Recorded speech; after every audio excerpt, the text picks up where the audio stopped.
Welcome to the meeting of the Conservation Commission. It is Wednesday, March 20th, 2024. The time is just after 5:30. As the recent amendments to the open meeting law allow, the Conservation Commission will continue to hold meetings remotely. Adequate alternative access to the meetings is provided through the Zoom links. As always, continue to check the city calendar and updated agendas for updated Zoom link and call-in information. We'll start off with the roll call of commissioners. Member Charpentier. Here. Member Cook. Here. Member Gradwell. Here. Member Sargent. Here. Member Materi. Here. Member Gulla. Here. And Member Jackson. Here. Nice. We're a full commission tonight. Thank you, Chuck. Kicking us off. First up would be administrative briefing. Anything you have there to discuss or update us on? Yeah, as usual, seems like every time I make a revised agenda, then we have a bunch of additional things that continue immediately after that. So I'll run through the continued items for those folks that are here for those items, unless you know, so you don't have to sit here all night to find out. So NOI 0282968, they are requesting to continue to May 15th, 2024. The amendment for 0282707 One Folly Point Road, they are requesting to withdraw without prejudice. NOI 0282976 171 and 281 Rear Magnolia Avenue. They are requesting to continue to the April 3rd, 2024 meeting. 0282969 5 Samoset Road. They requested to continue to the April 17th meeting. Let's see. NOI 028, no assigned number yet, 932 Washington Street. They have requested to continue to the April 3rd meeting as well. And I think that is it for the continuations tonight. Okay. With that, then we'll move on to public comment. It's the period of the meeting when the public is welcome to speak for its conservation issues that are not, I repeat, not on tonight's agenda. Anyone who wishes to speak at this time may do so by hitting the raise your hand button at the bottom of your screen or hitting *9 on your phone or handheld device. And before we start taking comments, I did want to clarify with the commissioners. I believe we have quite a few attendees here, and I believe a lot of them are here for 14 Fort Hill Avenue. Does the commission want to hear their comments when we get to that project, or should they speak now? I think it would be wise to wait till we get to the actual filing or enforcement order. Okay. Okay. So anybody that's wanting to speak for 14 Fort Hill, please wait until later on in the evening. So we currently have 32 attendees. One hand up. Stephen Phillips. Mr. Phillips, you're welcome to speak. Hello?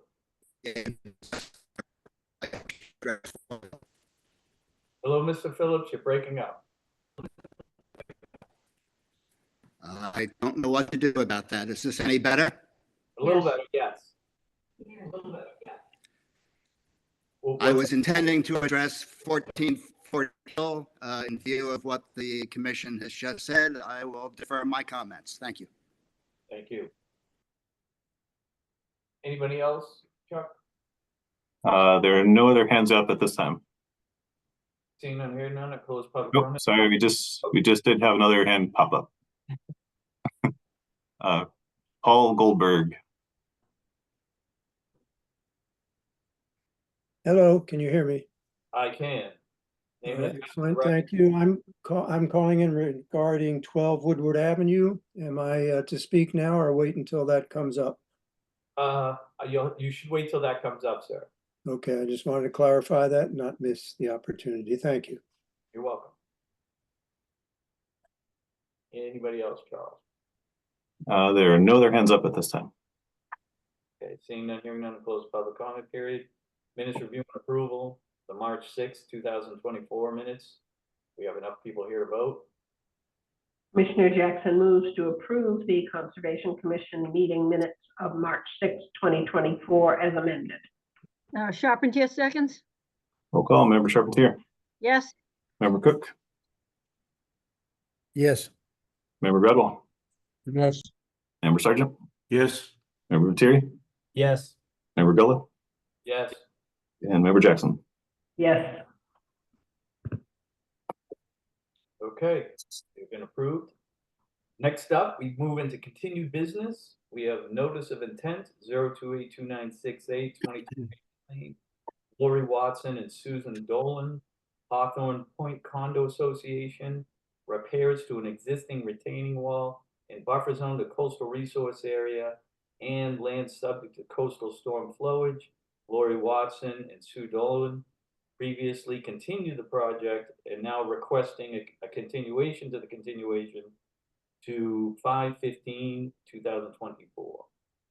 Commissioner Jackson moves to continue NOI 0282968 at 22 Raven Lane to the Conservation Commission meeting of May 15th, 2024.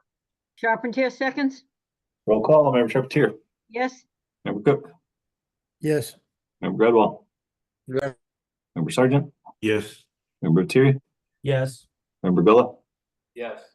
and Member Jackson. Yes.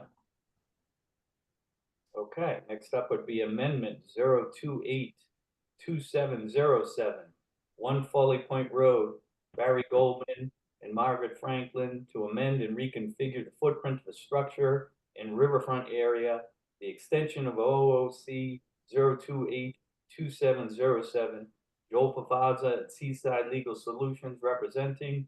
The applicant is requesting to withdraw without prejudice. Commissioner Jackson moves to withdraw amendment 0282707 at 1 Folly Point Road without prejudice. Charpentier seconds. Roll call, Member Charpentier, Yes. Member Cook, Yes. Member Gradwell, Yes. Member Sergeant, Yes. Member Lettieri, Yes. Member Gullo, Yes. and Member Jackson. Yes. Okay, moving along, we have notice of intent 0282976 171 and 281 R Magnolia Avenue, Carl Mag LLC for construction of a 26-unit residential subdivision in riverfront area, buffer zone to bordering vegetated wetland. Evan Govendran, representative of DeRosa Environmental Consulting representative. This also is, nope. Yeah, they've requested, okay. Commissioner Jackson moves to continue NOI 0282976 at 171 and 281 Rear Magnolia Avenue to the Conservation Commission meeting of April 3rd, 2024. Charpentier seconds. Roll call, Member Charpentier, Yes. Member Cook, Yes. Member Gradwell, Yes. Member Sergeant, Yes. Member Lettieri, Yes. Member Gullo, Yes. and Member Jackson. Yes. Okay, moving right along, we're on to notice of intent 0282969, 5 Samoset Road, Laura Toromina to raise and rebuild a single-family home in riverfront area and buffer zone to coastal resource area. William Manuel of Wetlands and Land Management, Inc. requests to continue as well. Commissioner Jackson moves to continue NOI 0282969 at 5 Samoset Road to the Conservation Commission meeting of April 17th, 2024. Charpentier seconds. Roll call, Member Charpentier, Yes. Member Cook, Yes. Member Gradwell, Yeah. Member Sergeant, Yes. Member Lettieri, Yes. Member Gullo, Yes. and Member Jackson. Yes. Okay, moving right along, we got notice of intent 0282950, 160, 158R, 154A, Essex Avenue, Upper Banjo Pond LLC for the construction of a road, utilities, drainage, and dam reconstruction, installation of a dock and float in buffer zone to BVW, land under water body, and inland bank. Joel Pavazza at Seaside Legal Solutions representing. They're also requesting a continuation. Nope. Nope. Joel's here to speak tonight. Oh, sorry about that, Joel. For the record, Commissioner Cook is recusing. Sorry about that, Mr. Attorney Pavazza. You're up. Great. So for the record, Joel Favaza, Seaside Legal Solutions, 123 Main Street in Gloucester, here on behalf of Upper Banjo LLC. By way of a quick recap, as you remember, the last time we spoke, we kind of boiled it down to the two remaining issues, actually three remaining issues. One was having the updated stormwater system reviewed by a third-party reviewer in light of the changes that were made. Those changes were made in light of the discussion that we had regarding the vernal pool on site, which leads to the second issue, which was delineating the maximum extent of the vernal pool, and we're prepared to talk about that tonight. And the third was the condition that had been proposed by Commissioner Sargent relating to a no road salt prohibition, and we're here to discuss that tonight also. As to the third-party review, Chuck would know better than I how far along it is, but Chuck has been communicating with the third-party reviewer, and the third-party reviewer has been requesting and receiving information from my office as it's gone through. So I don't know if it's Chuck, if you want to just touch on that first. Yep, so he is still putting together the estimate and proposal. He had a couple additional questions today on that Joel provided answers to, and I'm hoping sooner than later we get that over, and once we get the money from Joel to put in the account to pay for that, then we can go ahead and set them loose on the review. I'm curious, Chuck, Yes. what's the timetables? Did they give timetables to actually start and complete this? He has not yet, but I will definitely try to get a timeline once I get the proposal, and I'll let you all know. Excellent, thank you. Anything else to add, Mr. Vavaza? Not on that subject. I think what makes sense, Chuck, if you see in the participant list, you should see Alexander Sands. Yep. As the commission hopefully has seen, we submitted a couple weeks ago kind of a comprehensive report that Alex had prepared. Alex Sands is the proprietor of Anascombe Land Care. They are a local landscaping company that is focused on ecological design and maintenance. And I'm going to have Alex speak to the road salt issue and his findings as to potential alternatives and potential solutions for the issue at hand. So I'll turn it over to Alex. Good evening, Commission. My name is Alex Sands. I'm from Gloucester. I live in Rockport. I own Anascombe Land Care. We're located at 23 Dale Ave in Gloucester. We provide organic and ecological landscape design, construction, and maintenance services to enhance our clients' lives and the environment. We also, more pertaining to the subject matter, provide commercial, residential, and municipal snow management and ice management for over 20 years. I was hired to review ecological snow and ice management options by the Banjo Pond development, and we provided a written review and supporting documentation, including a study and photographs, which are available to you.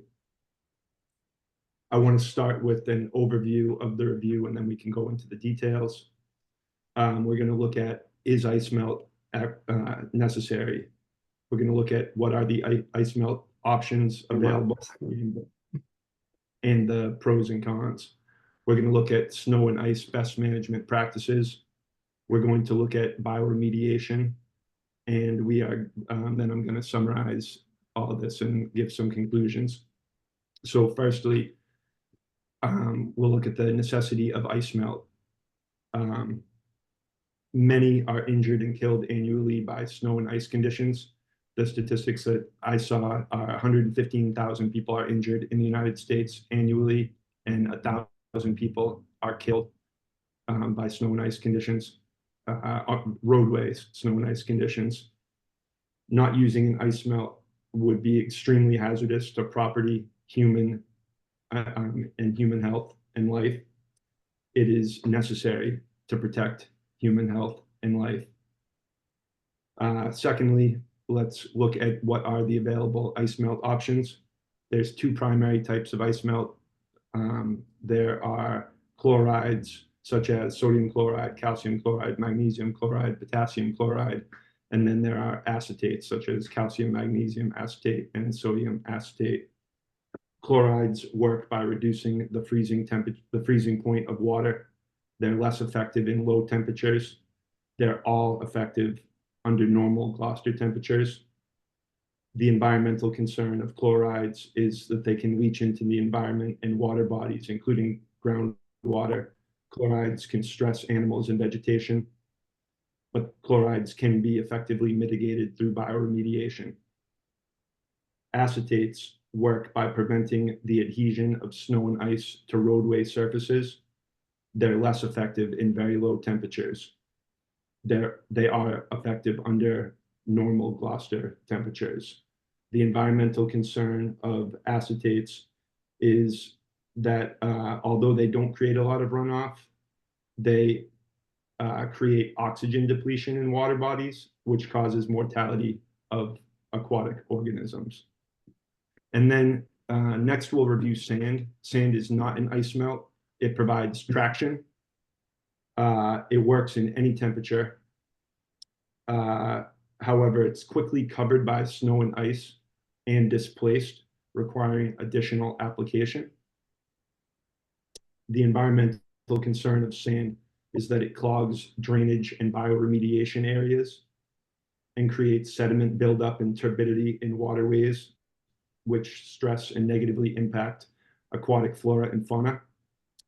It creates significant road drainage maintenance requirements. Next, I want to go over the availability of ice melt. These are different ice melt options. Only sodium chloride, and calcium chloride blends and sand are available locally in quantities suitable for road application.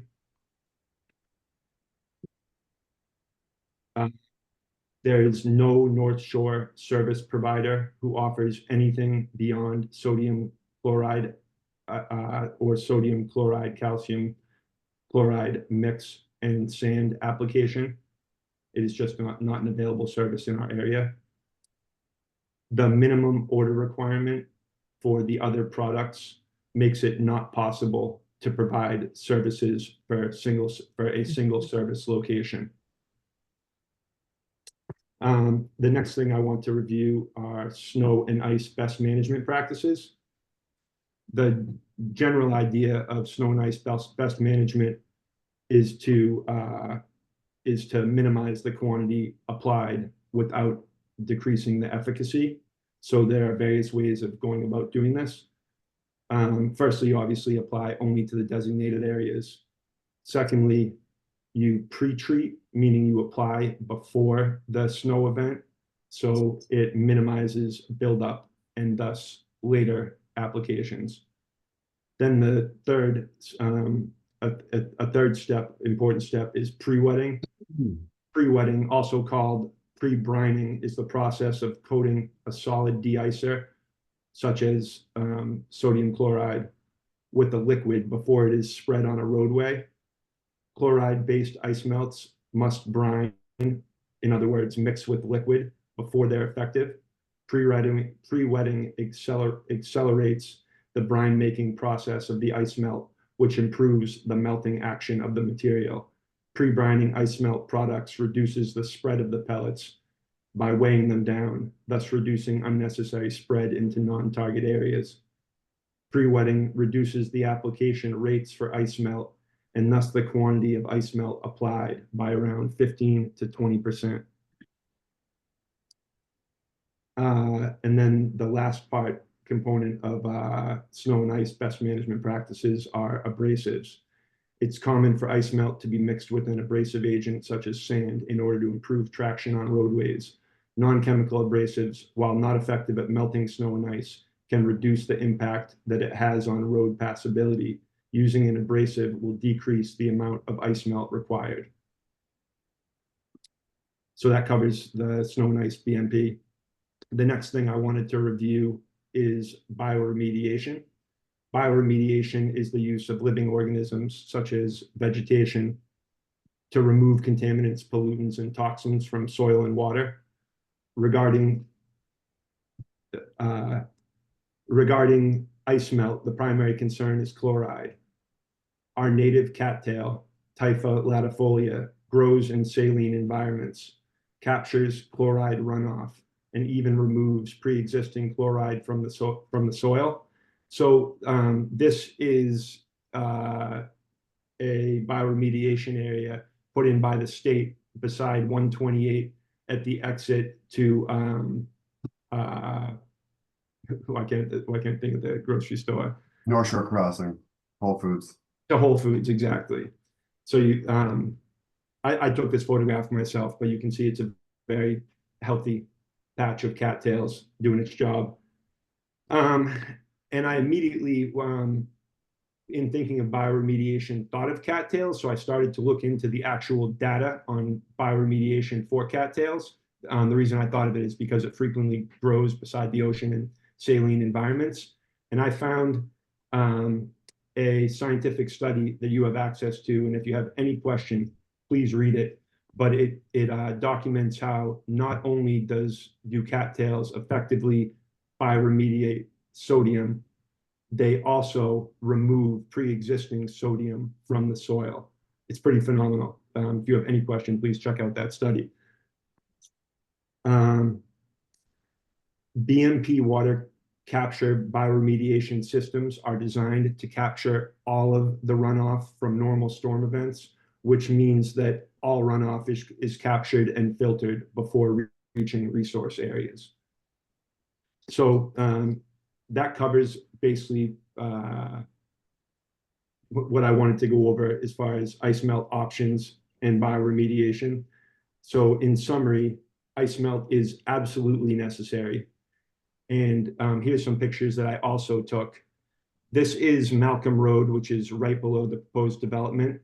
And I happened to visit this the day after that snow and ice event in February, where there was ice all over the roads. This is Malcolm Road. It was treated by the city with sodium chloride, and you can see it's safe and passable. It's quite clear. And then moving on from that, this is a driveway, which is 2 houses from the same, these are all north-facing solar aspects, 2 houses to the left of the proposed development, and it's shoveled, but there was no ice melt applied, and it is a solid sheet of ice. Following this, there should be a video that Joel can play that I had to walk up there just because I figured a picture would not actually capture it, of me trying to walk across it. It's somewhat humorous. Luckily, that didn't fall. But again, this is with no ice melt applied.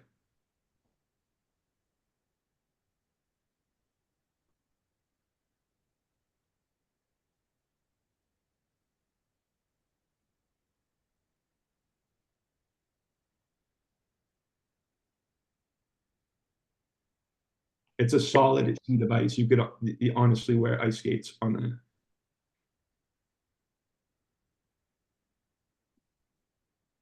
Which so far the video, I think when I turn around, you can see me slipping down the driveway.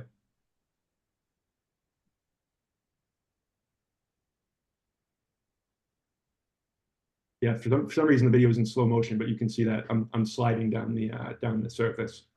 So I thought it was just providential that I happened to visit the day after that happened, so you could see the 2 examples that are pretty much as close as you can get to being in the actual area that we're talking about, the proposed development of the sodium chloride plowing and sodium chloride and sand application and no ice melt application. So clearly ice melt is absolutely necessary. Sodium chloride and sand are the best available option.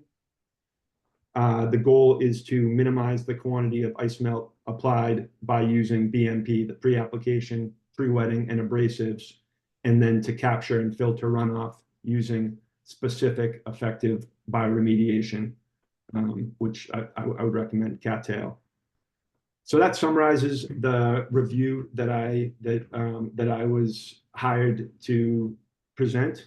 But I also wanted to mention my personal professional opinion on this based upon over 20 years of providing snow and ice management in Gloucester. If Annisquam Land Care were hired to provide snow and ice management at this property, and I was asked about the other ice melt options, I would say that I could not provide those options for the reasons I detailed. They're not available to me in quantities that would be required to maintain a property such as that. Applying just straight sand is not an option. It doesn't work. It gets covered up, and you would just need to apply and apply and apply and apply. And the sand would then clog up those bioremediation areas, requiring basically removing them and replanting them to unclog them, to clean them out. The only option is judicious application of sand and sodium chloride and snow and ice BMPs in conjunction with the use of bioremediation. So thank you very much for listening to me. That covers everything I wanted to go over. Do you have any questions? Thank you, Alex. That was very informative. That being said, next step here is to do public comment first, to hear what the public has to say. So just sit back and take notes, and then we're going to do roll call comments through the commissioners. Again, just sit back and take notes if you could. Mr. Chair, just a quick question. Sure. Do you want to go through the process with this particular issue, and then we'll come back to the issue of the vernal pool, or do you want to go through the vernal pool also and then do public and then do commissioner comments on everything? Let's get it all out. So let's do it all now and then do Okay. So Alex, just hang tight. Yeah. Let's screen share it back up real quick. I only have a couple. So just the last thing to follow up on presentation Alex just gave. If I can get this. I also just want to point out the no salt thing. The pond is called Upper Banjo because it's in relation to Lower Banjo, right? You've got Upper Banjo here and Lower Banjo here, and they're a dual pond system. And Lower Banjo has all the runoff from Essex Avenue, which is a state highway. It has the LePage Lane development right next to it. And to my knowledge, there is no restriction on the application of ice melt at either the development or on the highway. And again, that development, as far as I understand, was permitted by this commission when it was constructed. And then I'm just gonna put up the vernal pool stuff one more moment. So moving on to the vernal pool issue, one of the questions that we kept trying to wrestle with was, what was the limit basically of the vernal pool? And so we went out and had it flagged by a vernal pool expert, and that's shown as the maroon flaggings with a VP number, right? That was the extent of the vernal pool that the expert believed it was. But then in connection with some state resources, they said, well, you should probably err on the side of caution and, you know, look at the maximum extent of sustained ponding. And again, a vernal pool can't just be an area that gets wet and then infiltrates into the ground, or gets wet and then dries up the next day. It has to be able to sustain water for quite some time. And so we went out to look for that also, and that's represented by the blue line. And the blue line, then I'll show this next slide, is the product of an intense survey. I'll try and zoom in so you can sort of see what we have here. But basically, every one of these little black numbers that are too small to read is an actual survey point taken in the field for elevations. And it showed that the blue line, which comes across, let me get a little pen out. So this blue line right here that I'm tracing over was the actual observed northern edge of the pool itself. And that was at elevation 122.6. And if you go through and you check all of these elevations throughout, you see that there is this basically an opening where once you get to 122.6, everything goes down gradient from here toward what will be BMP number 2. So the physical characteristics of the topography of this land show that once you get to 122.6, if there was more water to be produced, it would overtop and start flowing down across the land. That was verified again, both by the in the field observations of the furthest extent of the water. It was verified by all these survey points. As you might remember, last time I was before you, we continued the hearings that we could do a site visit.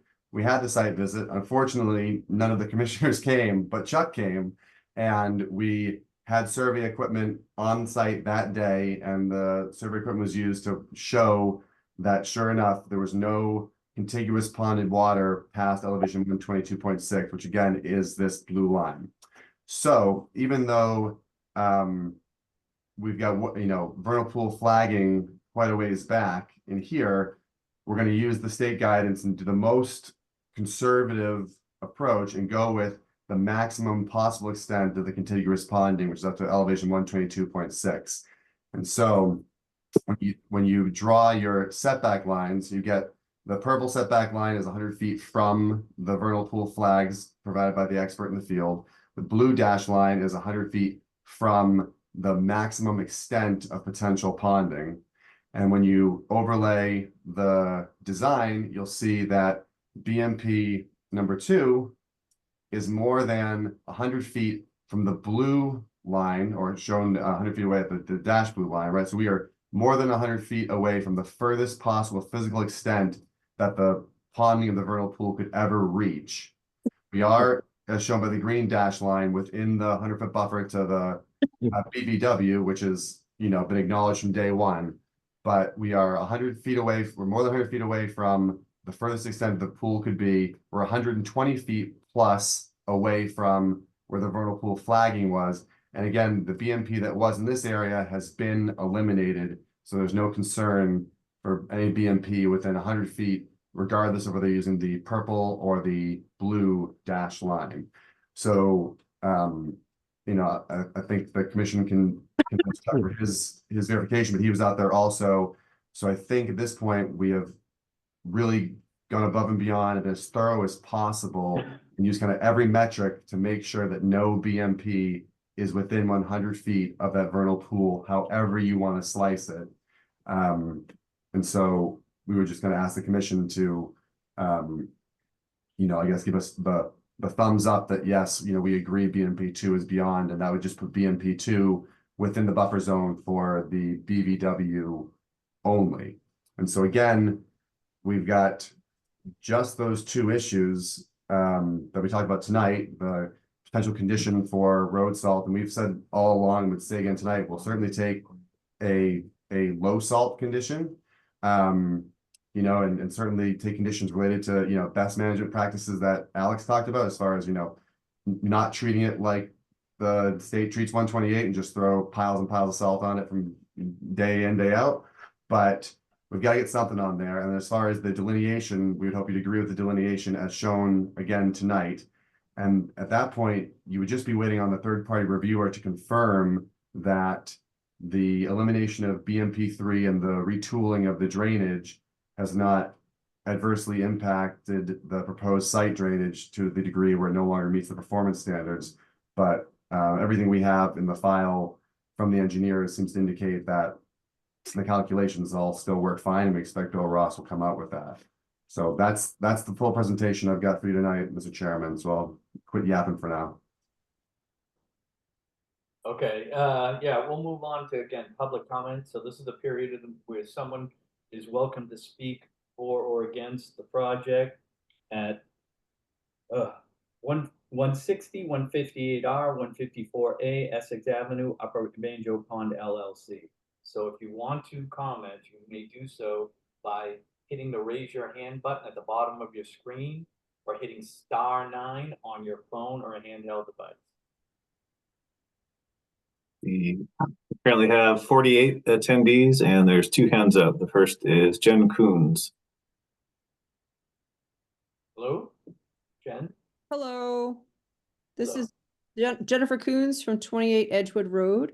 Thank you Okay. for taking my hand raise. I just wanted to comment that I appreciate your efforts having Alexander Sands come with his knowledge to present what felt like a rather informative and comprehensive summary of mitigation of the salt and the different salts and so forth. So my question is, would the cattails be installed, I suppose, around the vernal pool as a mitigation to protect the pool? And where would that be? Would you have like a swale or something? How would the drainage go in terms of slope from the houses that abut the vernal pool? And I know you said there's an outflow when it overtops with a high rain, but the houses that look like they're kind of encroaching or overlapping that outer barrier or outer dotted line, would that be like a cattail area? So that's just my question for today. Thank you. Thank you, Jennifer. The other hand up is Camille Vicente. Camille Vicente, 158 Essex Ave. Can you hear me okay? Yep. Great. The revised plan still needs modification. The project inaccurately delineates the certified vernal pool using a boundary smaller than the area of maximum observed pooling. The project uses a calculated boundary of elevation 121.8 for the limit of the CVP and uses a maximum elevation of potential water pooling at 122.6 to place its BMPs. However, photographic evidence in the NOI public folder shows pooling beyond this limit, and any observed pooling, if more protective, negates any calculated boundaries. DEP's expert in the matter of Michael Kerrigan DEP decision notes that observed edge of water rather than the boundary based on the engineering calculation is the appropriate boundary, as that boundary was more conservative, thus more protective. Photographs 620 and 6476 show pooling north of the potential pooling with proximity to a C-series stake, whereas their delineation does not. Since observed pooling is greater, it will prevail and boundaries must be adjusted. Mass Wetlands Program Policy 85-2 offers guidance to interpret regulations 310 CMR 10.57 2B3 for isolated land, land subject to flowing, including direct observation, and maximum area of lateral flooding. Expert vernal pool ecologist Matt Byrne explains, for water to pond, there must be a basin present at some spatial scale, and the regulatory definition establishes no criteria for confinement. Often the basin will have a fudgy edge because of shallow depth or pit and mound topography, or have inlets and outlets. These basins still meet the criteria of the definition. DEP Policy 85-2 explains the allowance for non-permanent inlets and outlets in isolated land subject to flooding and is relevant to the definition of vernal pools. The guidelines for the certification of vernal pools state, when there's no distinct and clear topographic break at the edge of pool, the maximum observed or recorded extent of flooding represents the ecological boundary of the vernal pool. The recent letter notes the topographic break occurs at that 122.6. Yet when looking at the topographic maps, there's no break or clearly defined boundary at their edge of pool. Rather, there's a lateral flooding along that 122, 123 elevation until it reaches the northern boundaries of flags C19 through 21. And then in there, it reaches that defined topographic break. Natural Heritage considers the vernal pool boundary and isolated land subject to flooding boundary one and the same. Expert vernal pool ecologist Byrne speaks specifically in regards to isolated wetlands, which is the resource area listed in this ANRAD. In isolated wetlands, where volume and observations of flooding are used to determine the edge of the wetland, the edge of the vernal pool typically coincides with the wetland boundary. Direct observation and a maximum area of lateral flooding closely aligns with the ANRAD delineated isolated wetlands, and the certified vernal pool boundary must be adjusted. Subsequently, the proximity of BMP2 to the CVP must be reviewed to ensure it meets Stormwater Standard 6 and that 100-foot BMP setback. The project proposes to alter over a third of the buffer zone of the vernal pool habitat with grading and clearing. The revised plan removes BMP3, eliminating that protection of stormwater runoff between that upland development and the vernal pool habitat. 310 CMR 10.05 3A2 provides that any work within the buffer zone should include sufficient information to enable the Conservation Commission to find and view the area and to determine whether the proposed work will alter an area subject to protection. At current, there's no evidence that shows the effect of the project due to the buffer zone work. I request that the commission require the applicant to file an Appendix B habitat evaluation to provide the evidence that the project will not have an adverse effect on the vernal pool habitat. I'll submit an accompanying letter which has the sources and diagrams in support of my arguments. Thank you. And then I did also have a question about the placement of the cattails for that bioremediation.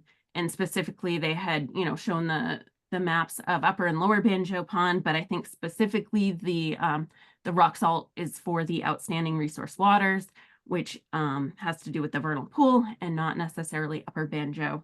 So I'd like to, where they plan to put that, which also Jen had commented on too. So that's it. Thank you so much. Thank you. Anyone else, Chuck? There are no other hands up at this time. Seeing none, hearing none, I'll close public comment period. So I don't know where we want to go with this for starters. Why don't we jump to commissioner roll call comments? Member Charpentier. No, my only question was where the cattails are going to be planted. And I think that's it for now. Member Cook. Oh, sorry. It's recused. Member Bradwell. I have no questions, no further questions at this time. I think that the have done a very good job on the presentation. Thank you. Member Sargent. Yes, thank you for finally agreeing to have a redelineation of the vernal pool boundary and the redesign of the stormwater system, and for finally acknowledging the lethal impact that road salt has on obligate species that depend on vernal pools. I will await before commenting on impact from the redesigned stormwater system until reading a report from the third-party reviewer, except to say that in Stormwater 101, plant communities do not effectively remediate solubles and runoff such as road salt during winter months when plants are in their dormant stage. I also note that the applicant still has not provided a detailed mitigation and planting plan for jurisdictional areas so that the commission can consider the magnitude or the alteration of significance of the project site in order to protect the interests of the Wetland Protection Act and the Gloucester Wetland Ordinance. Within that detailed mitigation and planting plan, there should be a notation that all newly planted vegetation must be native and that there would be a 2-year monitoring for mortality. Thank you. Member Messeri. Yeah, I guess one question for you, Chuck, is you like to hear at the end your thoughts on the vernal pool delineation. I have one question for Mr. Sands. It sounds like your recommendations are consistent with sort of what the DCR does for salt reduction. So I'd kind of like to hear your opinion on if you're familiar with the DCR sort of program for salt reduction and any differences or similarities in your sort of analysis with that program. I also had a question for any bioremediation plantings that are intended. It'd be great to see those. If there's a landscaping plan, it'd be great to see those thrown on a landscaping plan or analyzed in a stormwater plan or in the stormwater update or anything like that. And the final thing is I'd suggest a condition that some sort of salt management plan be incorporated into the O&M plan that is going to be prepared for this property. Member Grillo. Similar comments. Again, I am starting to feel a little bit better about the salt, but that's going to be contingent on how we do the plantings or the planting plan to support it. So that's the one that still concerns me, and the delineation, the continued delineation of the vernal pool. It seems to be getting closer, but I still have a few questions. But I think most are getting answered. It's just taking a little bit more time for me to absorb all of this, to be honest with you. That's it for me. Member Jackson? Yes, I also had a question for Mr. Sands. He talked a lot about the desirability of sodium chloride and how cattails absorb the sodium. But he had mentioned that calcium chloride was also available, and I wondered whether its toxicity was greater or less than that of sodium chloride. It has a lesser application rate according to his charts, and whether cattails are equally effective on absorbing the toxicity of that. The planting plan, the applicant had been requested some time ago to submit a plan of all the possible areas that could have landscaping and native revegetation and mitigation on them, and so that we could kind of hone down more specificity as the project began. I don't honestly remember whether that has been submitted or not. And finally, I'd like to hear the agent's comments, as Mr. Viteri said, on the vernal pool boundaries. That's it. I think that's everybody. So, Mr. Vavaza, I don't know if you want your wetland, your salt specialist here to comment first. Sure. So I'll turn it over to Alex. I want to just correct something I said earlier. The reason I did not discuss the planting plan is in part because we need to get over this threshold issue of allowable salt use, because that's going to impact the type of plants that then go into the BMPs, et cetera. So that's, you are correct, and I should have pointed that out earlier. And once we get past this hurdle and we know what we can and can't do, that will inform what the proposed planting plan will be, and we have no problem getting that to the commission. That being said, Alex, if you want to discuss the questions about the how it lines up with DCR regulations, if you know, and how it handles sodium versus calcium chloride, that'd be great. You're muted, Alex. Sure, I'd be happy to discuss those things. As far as the DCR regulations or procedures, I believe that my recommendations completely align with the DCR. I actually found in looking into this a lot more resources with the New Hampshire equivalent. I'm not sure if it's the DCR. So I didn't actually find a lot on the Mass DCR, but it should be in alignment with their BMPs. Yeah, we had a couple more. Yeah, toxicity issue and the ability of cattails to handle sodium versus calcium chloride. So as far as the environmental concerns of the various chlorides, they're all slightly different, but not too far off. They're all very slightly different and very similar. But the main point of what I was getting at is the other products are simply not available, so they're not even a consideration. Like for my company, we do lots of R&D on all sorts of products, not outside of ice melt. And so we're very interested in environmentally sound options. We apply potassium chloride to walkways, but it's available in such small amounts that you can't apply it to roadways. We get it by 5-gallon buckets, so it would be incomprehensible to be able to do that. And that's the case with all of the other ice melts. So I think that possibly in the future more could be done to look into it, but it's just presently not a viable option. One quick question I had was, Alex, is that the only plant everyone keeps talking cattails, and maybe they're better than most, but this will probably show up in the planting plan, but are there other plants that have this capability or no? There are certainly other plants. I had just, we do a lot of landscape design with various goals. So when I started to think about this, cattails immediately came to mind because it grows in, I'm fairly knowledgeable about plants, and it grows in saline environments. So I just started to look into it, and I found that article, which you should definitely look at, that study. and it's pretty remarkable. So I didn't, I believe that that's the best option. But to answer your question, there are other types of vegetation that also remediate chlorides. Okay, to clarify though, the road I'm walking down is, obviously, Mr. Vavaza, we're gonna look for a robust planting plan.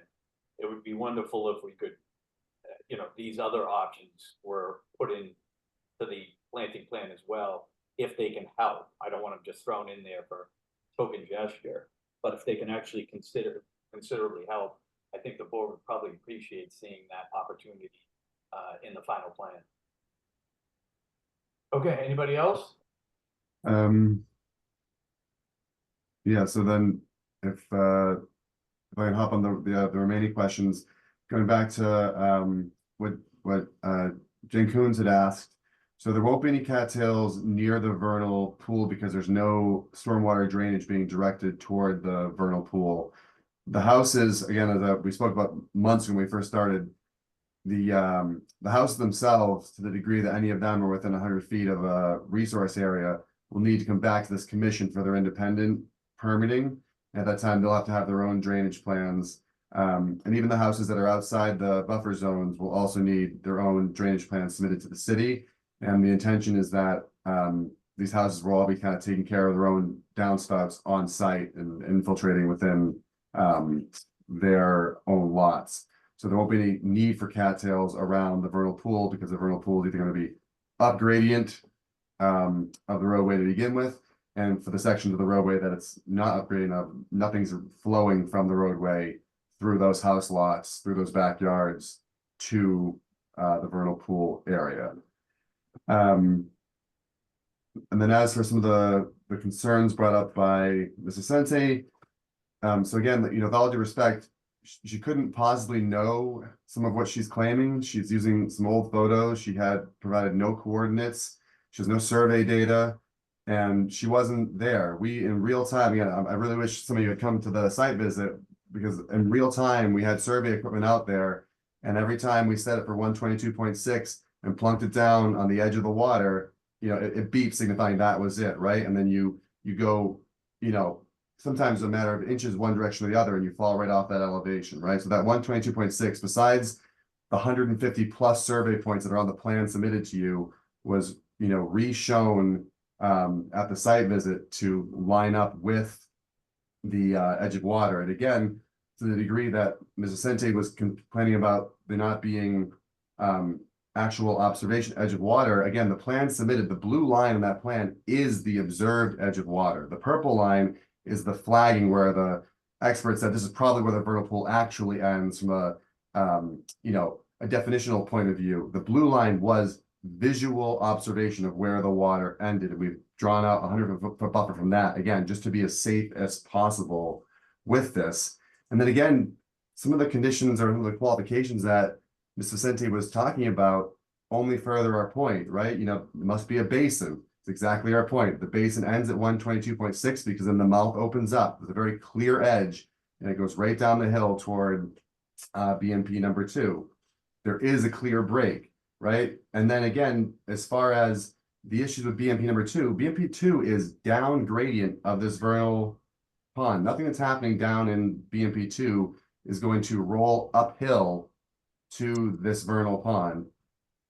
Again, ignoring the fact that even the elevation change, we start grading into the BMP, those are at least 100, if not 120 feet from the edge of the vernal pool, which means all of it is outside any vernal pool habitat. It's the whole purpose of this buffer zone, right?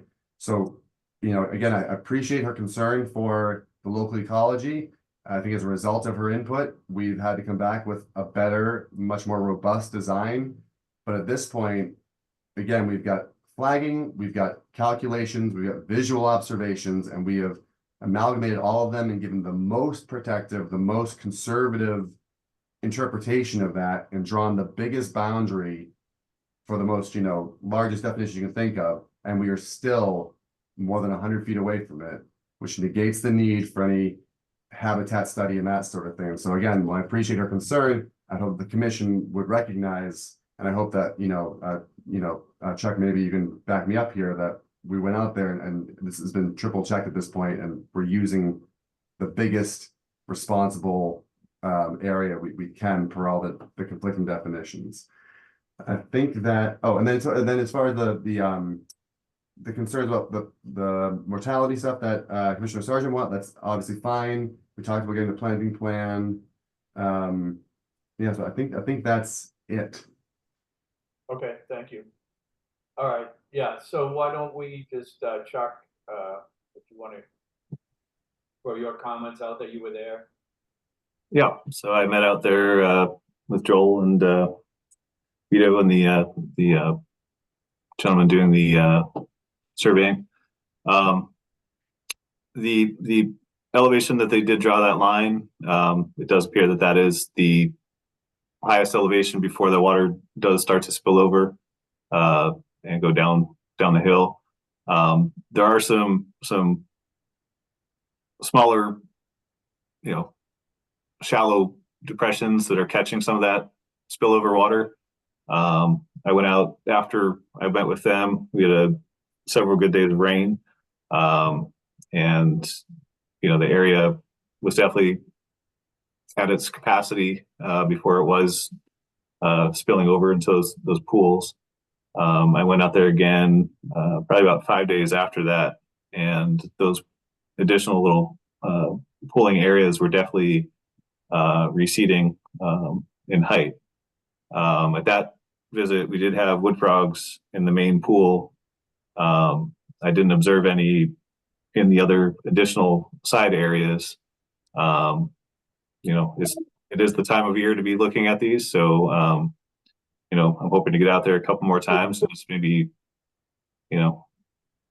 just make sure we're not seeing any indication of any other indicator species using those other areas. But I don't think that those additional little spillover pools are going to have the depth and the length of time. But obviously, some additional visits will help ensure that that's the case. So I do believe that that larger pool contiguous area is shown with that line that has been drawn at that elevation. Okay, thank you. And I guess one thing I did want to mention too, though, that buffer zone does extend. Portion of that is going to be impacted by that downstream BMP 2. So it would be good to know, have better sense of what's to be done to revegetate that area. Still in the buffer zone, it is downslope from the vernal pool, but the upland is a very important part of the habitat for these species. So I guess that, it would be good to see as part of that planting plan, what's going to be done at that location. Hopefully maybe maintaining some downwoody debris and some different things like that serve as cover for a lot of these species. Well, thank you for that, Chuck, that input. Okay, commissioners, anything else to add before we continue this? Yeah, I just wanted to make one comment, to set the record clear. Mr. Favazza said that, none of the commissioners showed up.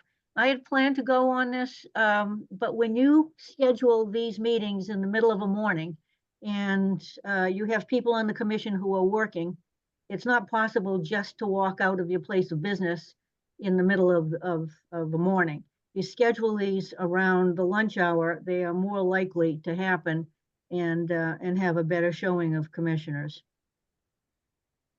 Okay. Anything else? Nope. All right, so 2 more weeks, Mr. Vavazza, is that what we're looking for, or? Yeah, and then hopefully in the interim, Mr. Ross can get his review complete and we can get you a proposed planting plan into the file to discuss.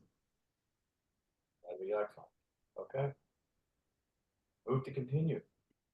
Okay, Commissioner Jackson moves to continue NOI 0282950 at 160, 158 Rear and 154A Essex Avenue to the Conservation Commission meeting of what, April 3rd, 2024? Yes. Is that right? Okay. Yep. To that date. Okay, the Charpentier seconds? Roll call, Member Charpentier, Yes. Member Cook. Oh, sorry, Member Gudwell. Yeah. Yes, Member Sergeant, Yes, Member Terry, Yes. Member Gullah, Yes. and Member Jackson. Yes. Thank you, Alex, for your input as well. Okay, Thank you. Okay, for the record, Commissioner Cook's returning. Hi, Bill. moving along. New business. Notice of intent 028D pending DP number 932 Washington Street. Kim Jawelski Brewski of University of Massachusetts Amherst, installation of a timber boat dock, seawall repairs, installation of a living, is that right? Living seawall and redevelopment of teaching and research space and land subject to coastal storm flowage, land under ocean, and coastal bank. April Dorowski of Fuss and O'Neill Inc. represented. And they've asked to continue, right? Yes, April 3rd. Okay. Commissioner Jackson moves to continue NOI 028 unassigned DEP number 932 Washington Street to the Conservation Commission meeting of April 3rd, 2024. Charpentier seconds. Roll call. Member Charpentier, Yes. Member Cook, Yes. Member Gradwell, yes, Member Sergeant, yes, Member Terry, Yes. Member Gullah, Yes. and Member Jackson. Yes. Okay, next up is notice of intent 028-2981, 139 Wingersheep Road. Ernest Herman for removal of unpermitted boardwalk on dune and revegetating portions of pre-existing path to coastal dune, land subject to coastal storm flowage, coastal beach, and land containing shellfish. Mary Rimmer of Rimmer Environmental Inc. represented for LLC. Hi, good evening, everyone. For the record, it's Mary Rimmer, Rimmer Environmental, representing the applicant 139 Wingersheep Road Nominee Trust. And also here is Ernest Herman, who is at that address and is the property owner. And this notice of intent was filed as a result of a violation involving construction of a boardwalk over a coastal dune. We've submitted a notice of intent. The applicants have agreed to remove the boardwalk and restore the dune. And we submitted a notice of intent to that effect. We do have file number from DEP, and they had extensive comments. And before revising the plan we wanted to have an opportunity to discuss it with the commission members to see where you are all at. And if you like, I can pull that up. Do screen one, and this one is one second.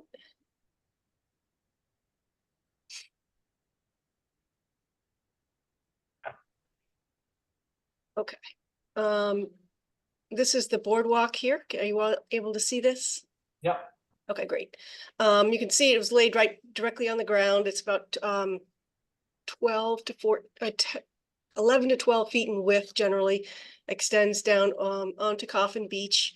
The time that I was here, you can see this, I'm standing at what I thought was the end of the boardwalk, but after winter storms, it turned out that it did extend further than we thought. So John Judd, who is the engineer, went back out and did some additional survey, and we determined that instead of 970 square feet, the boardwalk was 1,098 square feet and to extend further onto the beach, and also had some concrete footings at the end.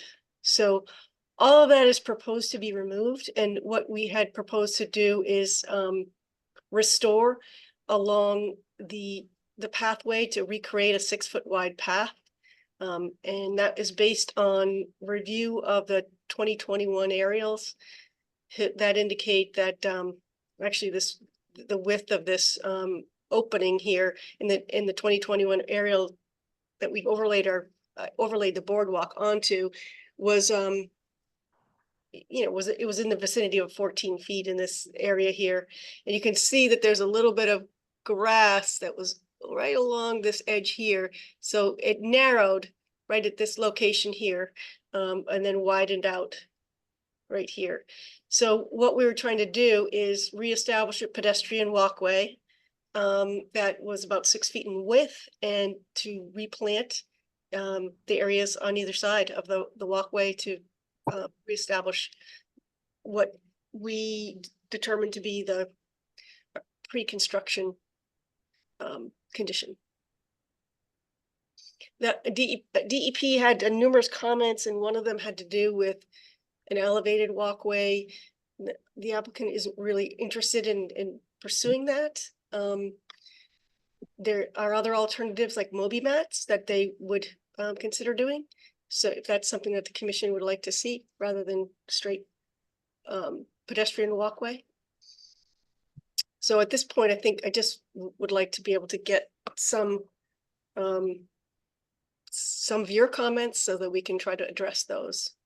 If you'd like me to pull up the design plan, I can do that as well. Okay, yeah, that'd be good. And then the first thing I'll do is open it up for public comment. You can just take notes, Mary, as we go. Sure. If there are comments. So with that, we'll open up for public comment. Anybody in the public who wishes to speak for or against the project of 139 Winter Sheep Road may do so now by hitting the raise your hand button at the bottom of your screen, or hitting *9 on your phone or handheld device.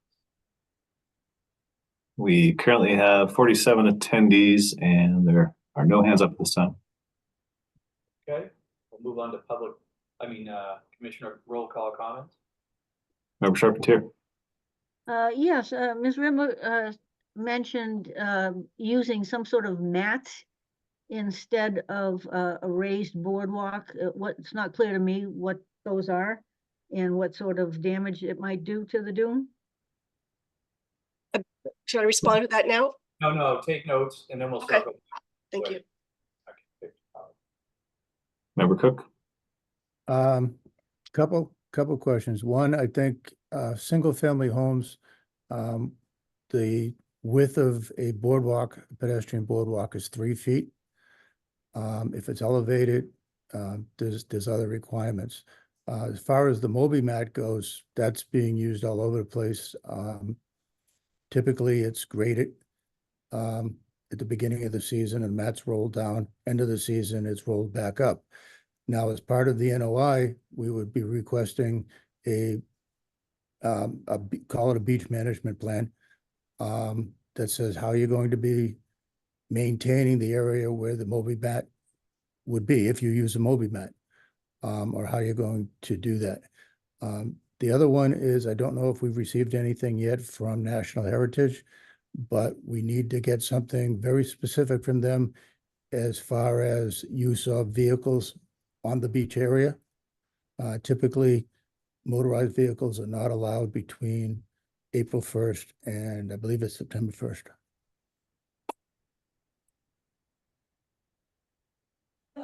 Who's next? Member Gretel. You keep using the word 6 feet and using the word walkway, and that's inconsistent with me. If you need it for accessing vehicles, then I can understand the 6 feet.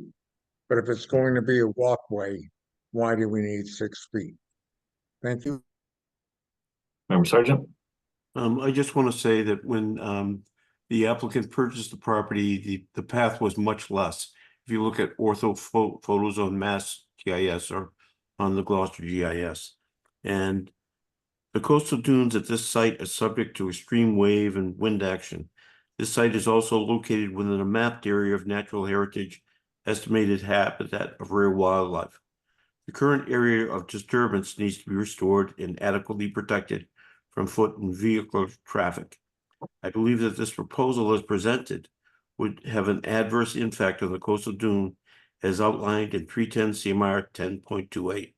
Specifically, the proposed 6-foot wide footpath is clearly much too wide for dune stability and would invite vehicle traffic during nesting season. Would much prefer an elevated wooden walkway and a seasonal staircase that meets current CZM beach access standards. Thank you. Member Terry. I guess one preliminary question is whether the additional square footage of disturbance in the discovery of the concrete footings are, in the NOI, or whether they need to be added to the NOI or put into sort of the proposed work, where their removal and restoration be put in the proposed work.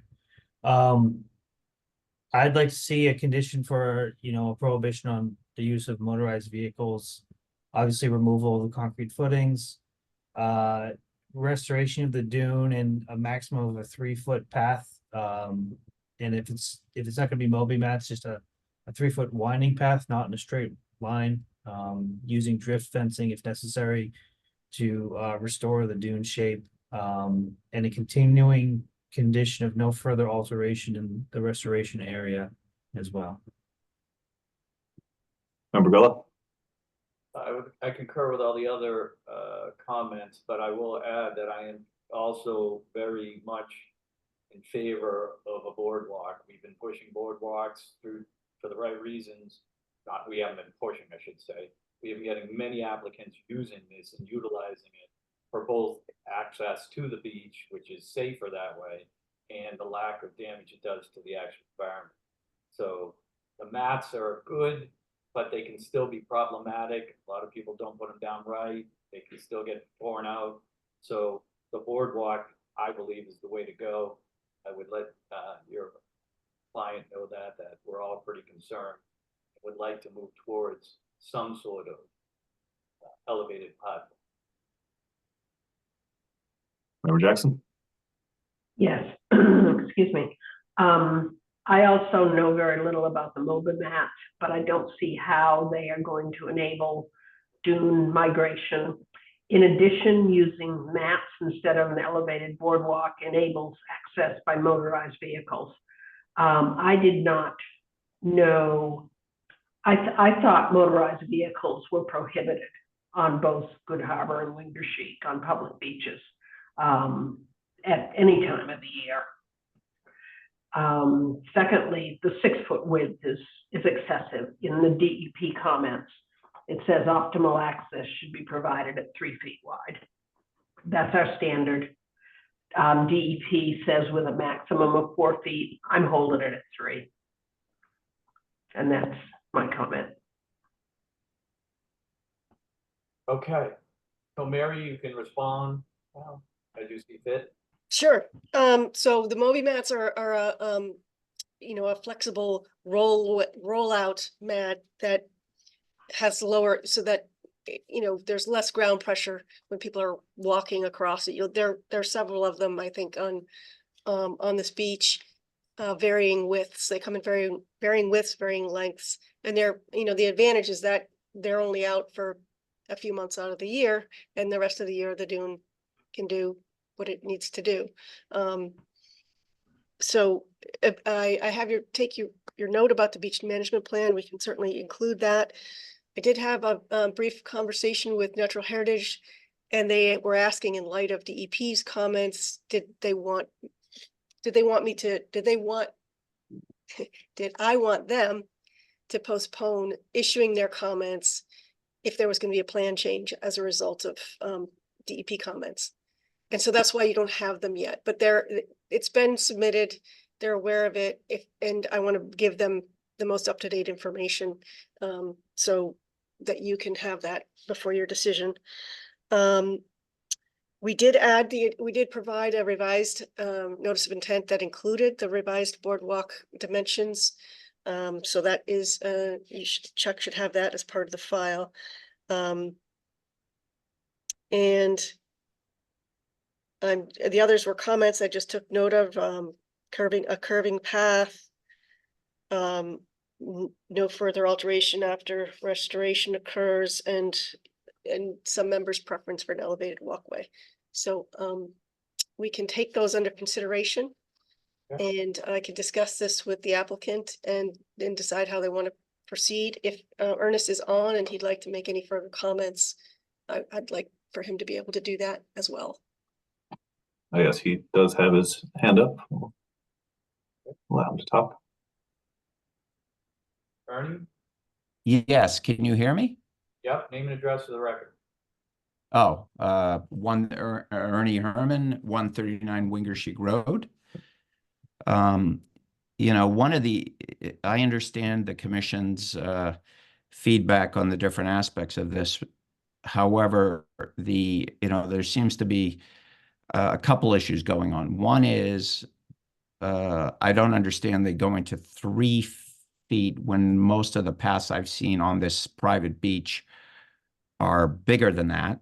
A lot of the houses do not have the elevated boardwalks. And aside from that, the biggest issue, my wife works at a health center, so I don't know if she was able to get onto this call. They had a bit of an emergency there.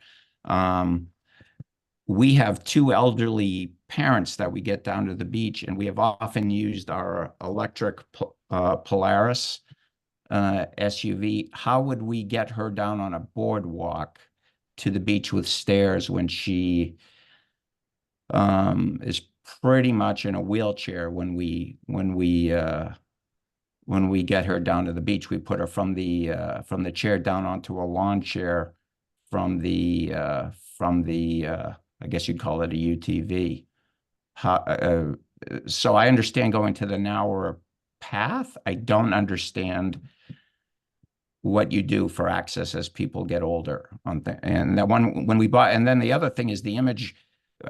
This I still don't understand. I guess there was somebody saying that the image was a lot narrower when we bought the house.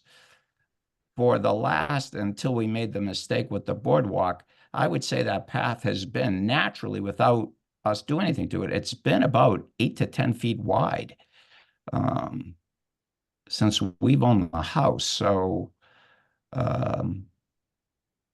again, I just have concerns about moving to an extreme here from a couple perspectives. Okay, is that it? That would be it from me. Yeah. Thank you. Okay, commissioners, I mean, we're gonna move to continue. I mean, just a brief to answer Ernie's comments briefly is that, yes, we're not here to determine how to get your family or friends down to the bank or the beach. We're here to protect the environment. So we don't get into those aspects. We're more about accessing and protecting the environment. So that's really not our purview. It's unfortunate, but we need to put back the way, the environment the way it was. And we have some pretty clear overlays of the widths in the past 20 years of that pathway. I think around that number anyways. So we've seen it get bigger and smaller, and more recently it's been much bigger. So that's why we have some concerns. And that's why we're going through this process. We'd rather not, but it's unfortunate, but there's been some damage done to the environment, or we need to control the repair. Make sense? If I may have a moment, Mr. Gullo? Yep. I just wanted to bring up an aerial from 2013, which would have been after the Hermans purchased the property. And you can see the pathway is quite a bit narrower than I believe what they're saying the width was of the path. You can see at this time it was being used for probably smaller ATVs, clearly not going just to bring people down to the beach. But I did want to also comment that the delineation, I think there does need to be a revisit of the VE boundary does need to extend all the way to elevation 19. And I believe you also should revisit the boundary of the coastal dune. When I was out there, you could see clearly there is sand underneath that grass. Underneath some of the planting areas, there's dune across the roadway. I believe that coastal dune probably naturally extended all the way across that property. So there's probably areas that have fill on top of that. But when there's fill on top of a dune, if it acts like dune during storm events, it's also considered part of the dune. So I believe that dune would extend at least through the entirety of this particular project area that we're discussing.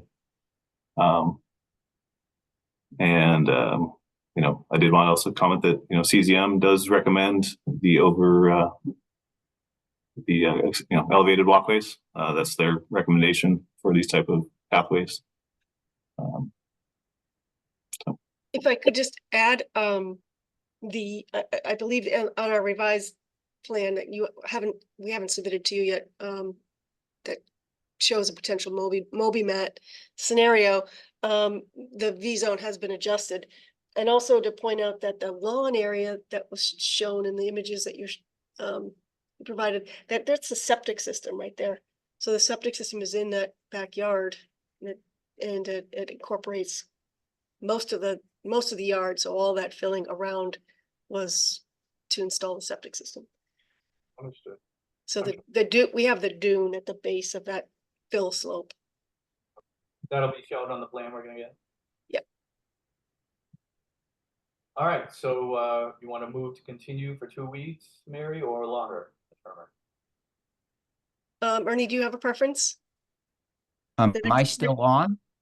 Yes. Okay, good.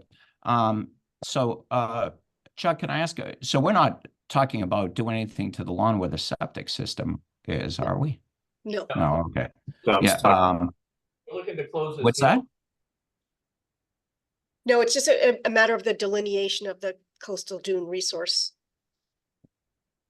Right, yeah, got it. Yeah, no, I think, Mary, whatever we think the appropriate, do we need 2 weeks, 4 weeks? I'm not sure. Let's do 2 weeks. Yeah, I'm good with and, 2 weeks. We'll keep you posted if we need to get additional time. Excellent. Okay. Right. Commissioner Jackson moves to continue NOI 0282981 at 139 Winger Sheik Road to the Conservation Commission meeting of April 3rd, 2024. Charpentier seconds? Roll call, Member Charpentier, Yes. Member Cook, Yes. Member Gradwell, Yes. Member Sargent, Yes. Member Terry, Yes. Member Gullett, Yes. and Member Jackson. Yes. Excellent. Thank you. Thank you, Ms. Bernhardt. Have a good night. All right, next up is notice of intent 0282982-134 Willow Street, Cam Holdings LLC, to raise and rebuild a single-family home, including walkways, masonry, stone wall, reconstruction of existing wood pier in riverfront area, coastal bank, land subject to coastal storm flowage, and buffer zone to coastal resource area. John Judd of Gateway Consultants, Inc. representing. Thank you, Mr. Chairman. For the record, John Judd, engineer with Gateway Consultants, representing the applicant, the Palazzola family, CAM Holdings, for this project at 134 Wheeler Street. This is a proposed reconstruction of an existing dwelling. This is a redevelopment project on a completely altered site with lawn, stone walls, existing pool. Thanks, Chuck, for putting up the plan.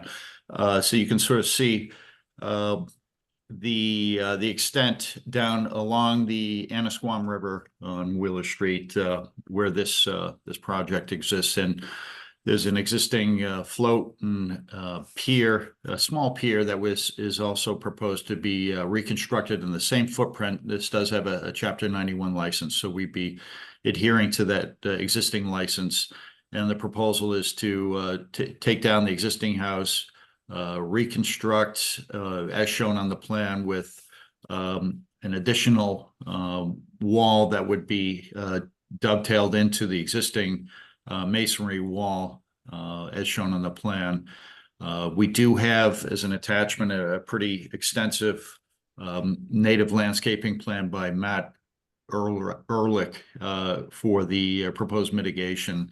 On this, and I can show you that in a minute. The riverfront area mitigation chart is shown on the plan, and And that shows that we do have an increase in riverfront alterations proposed at about 1,800 square feet. And we are proposing 200% mitigation as well as roof drain infiltration to improve the waterfront or the riverfront area. That's coupled with the 200% of mitigation plantings. There's no work that's proposed more toward the riverfront. You can see there's an in-ground pool associated with the house. There's a lot going on in the plan, I understand, but we wanted to make sure we show all the existing and proposed activities. There is landscaping, hardscape walks proposed as part of the landscaping plan. We can show you that as well. But all work is proposed to be lined by erosion control as well as a temporary boom during the reconstruction of that existing wood pier as shown on the plan. And Chuck, I'm not sure if you want to bring up the other plan, or I can bring it up, the mitigation plan by Matt that shows a fairly extensive mitigation planting schedule as well as the 200%. Thank you. And so that's the plan that was submitted as part of the file. I'm not sure if you can rotate. Yeah, thanks. It looks like you're rotating it. And there's a schedule there that Matt suggests for his plantings, including trees and native shrubs and obviously planting beds that would improve the site between the house and the riverfront area. And we can answer any questions. The Palazzolas are on the Zoom call. And if there's anything that you, any questions you have for them or myself, we can do our best to answer. Thank you. Okay, to do our usual kickoff, we'll start with public comment. Does anybody in the public wish to speak for or against the project at 134 Wheeler Street? If so, you may do so by hitting the raise your hand button at the bottom of your screen or hitting *9 on your phone or handheld device. We currently have 41 attendees and there's no hands up this time. Seeing none, hearing none, close public comment period. We can move on to commissioner comments and questions. Member Charpentier. Yeah, are there mature trees that are coming down on this property? And I guess my other question is this entirely within the buffer zone? Quickly, I could probably just address those. We're entirely within the riparian zone, and there are proposed trees. The trees closest to the riverfront are proposed to remain. There's a large evergreen, I guess it's an American juniper tree that Matt is proposing to maintain. And I'd have to look again, the other trees. The ones that are between the house to the right are proposed to be taken down, and then Matt has 2-to-1 replacement of larger trees to replace those trees to be taken down. He does have a report from an arborist relative to the existing tree that is not doing well, the one adjacent to the pool, and that would be replaced by 2 trees. Okay. Number 2. You're muted. You're muted. No, you're muted. Where the dock meets the land, are you planning on replacing the pads and stuff where the dock is? I couldn't quite read it on what I had. Yeah, those are, I'll just write these down, Mr. Chairman. Yep, that's fine. And you already answered about the trees that I was concerned about. Yeah, that's it. Member Gradwell. No further question. Member Sargent. Yeah, I don't believe that all the mitigation calculations on the plan are correct.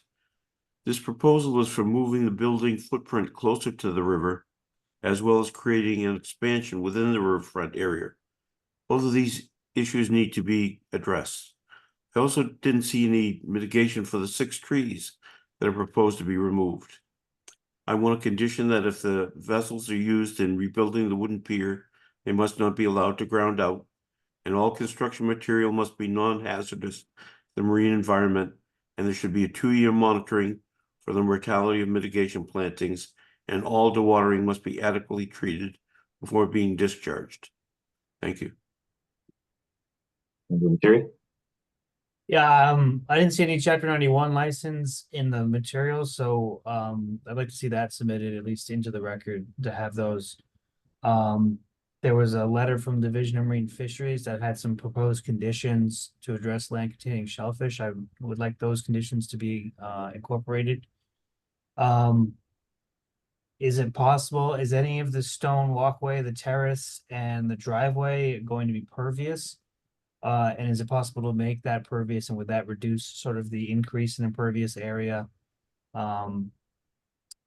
Are there going to be mitigation plantings? I guess I noted on the plan there were no mitigation plantings in the existing lawn area that's on sort of the northwest side of the property that's closest to the waterfront, so sort of the northwest area along the river. Is it possible to put mitigation plantings there?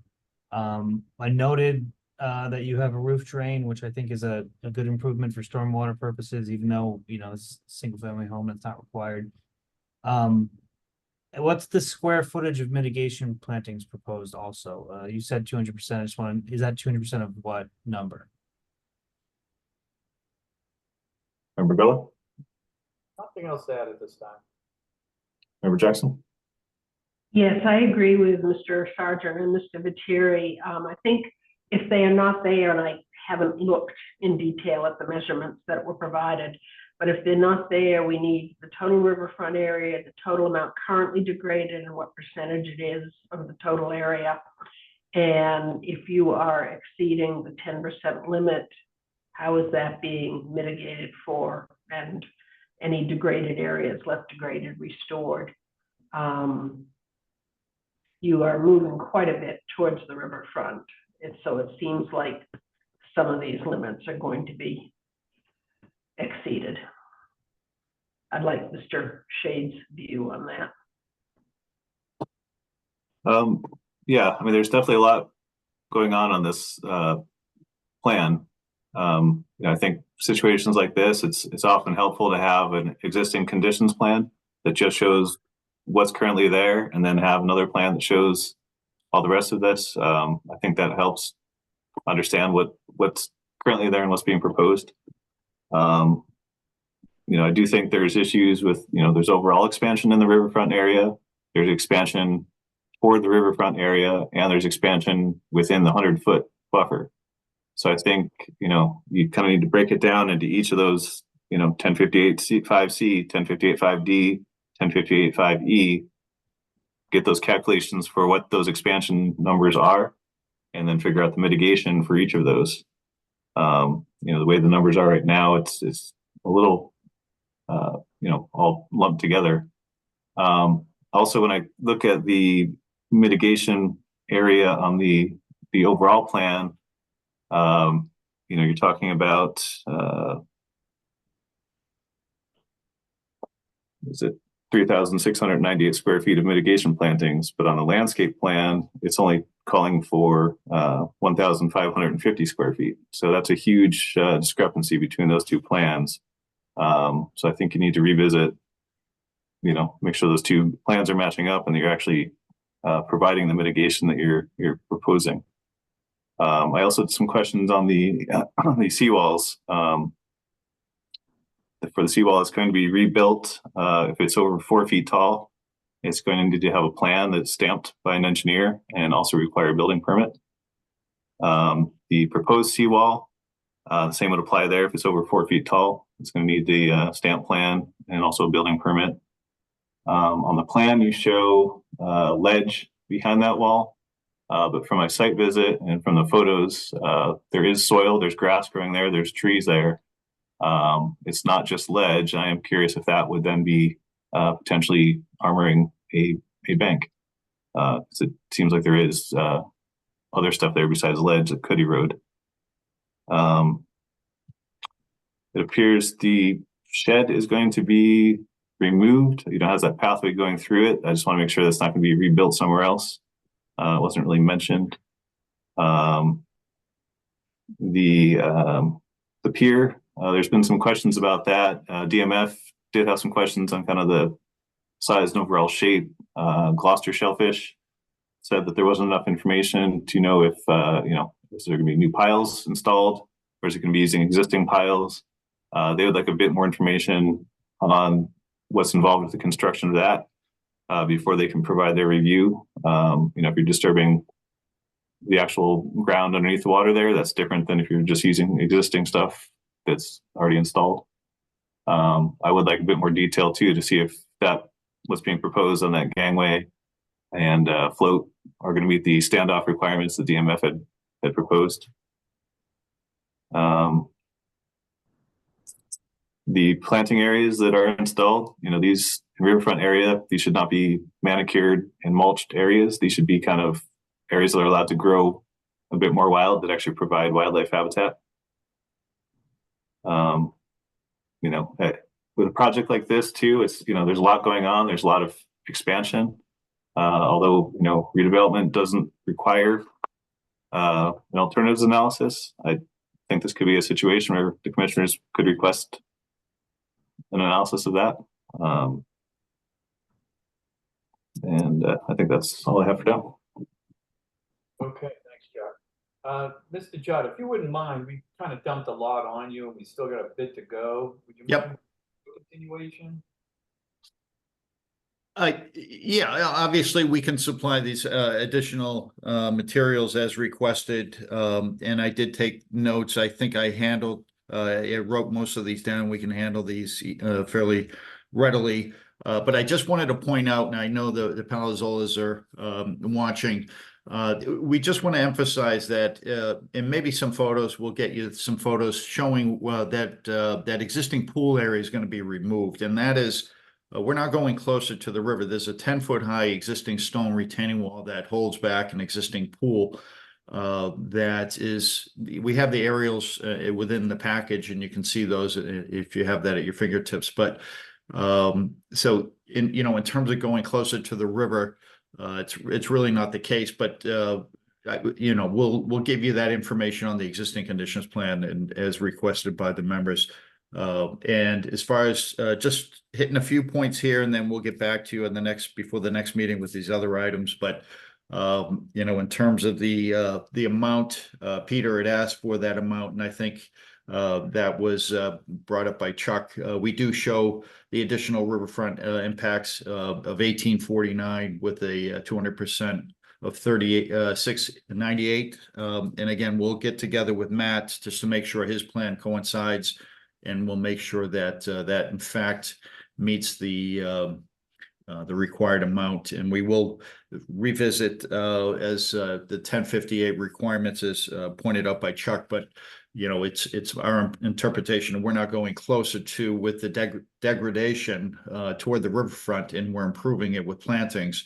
We feel like we meet the requirement, but again, we'll address that each point individually prior to the next meeting, and we'll get some answers on the footings for the proposed pier and the height of the wall and the standoffs for the floats. That should not be a problem, adding that to the plan. And we can also touch upon the alternatives analysis that was looked at by the applicants as well as the architect and the landscaper designer. So I think that's it for now, unless the Palazzolas want to say anything. We would ask for a continuance, and we'll address these items, supply the additional items requested, and maybe add some more color to the detail of what's proposed and how we're meeting the requirements.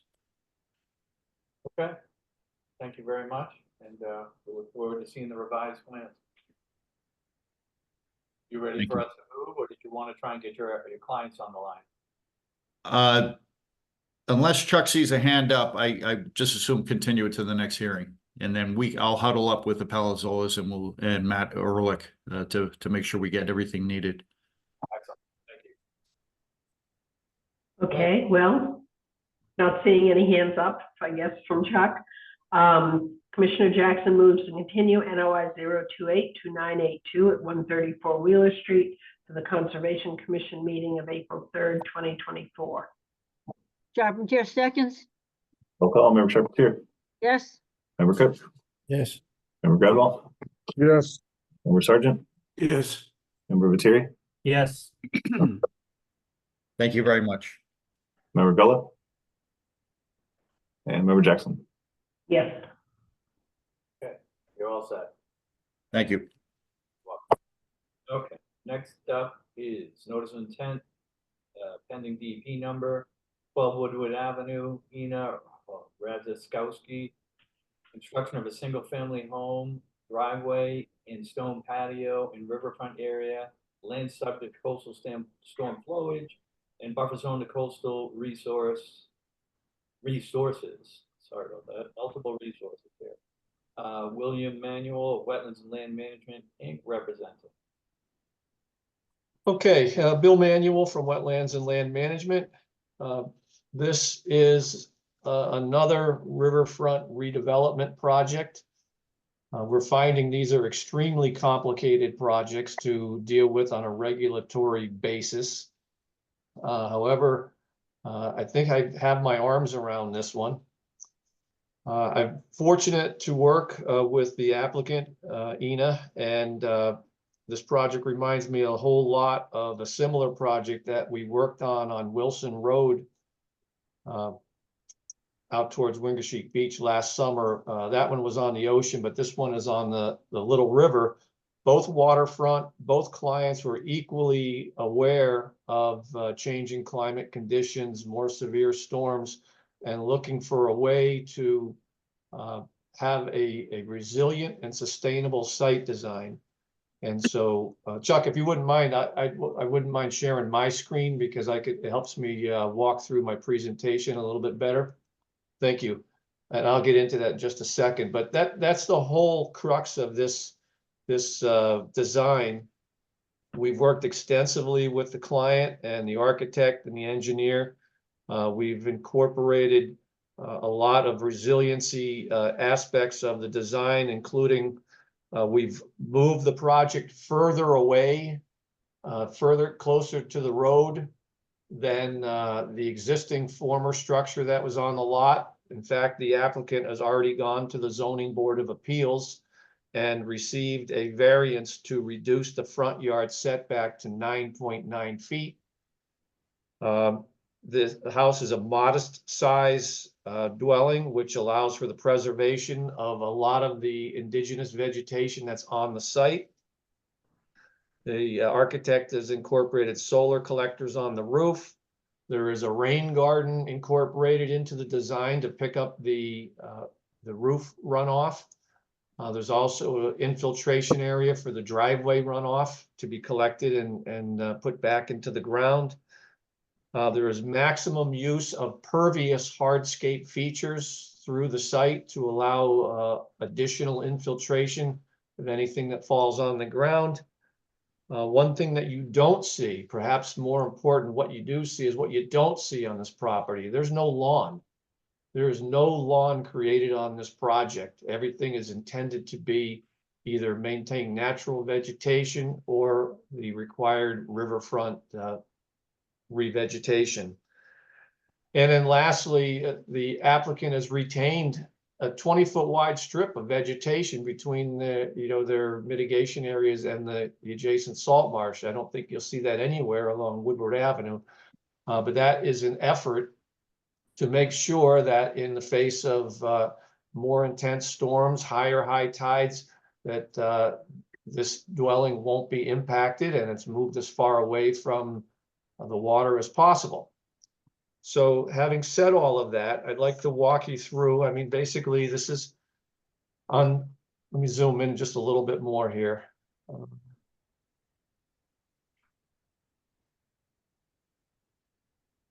This is a site where there was a former home on the property, and what we found after the survey is partly off the property. The former footprint of the dwelling is this red outline here.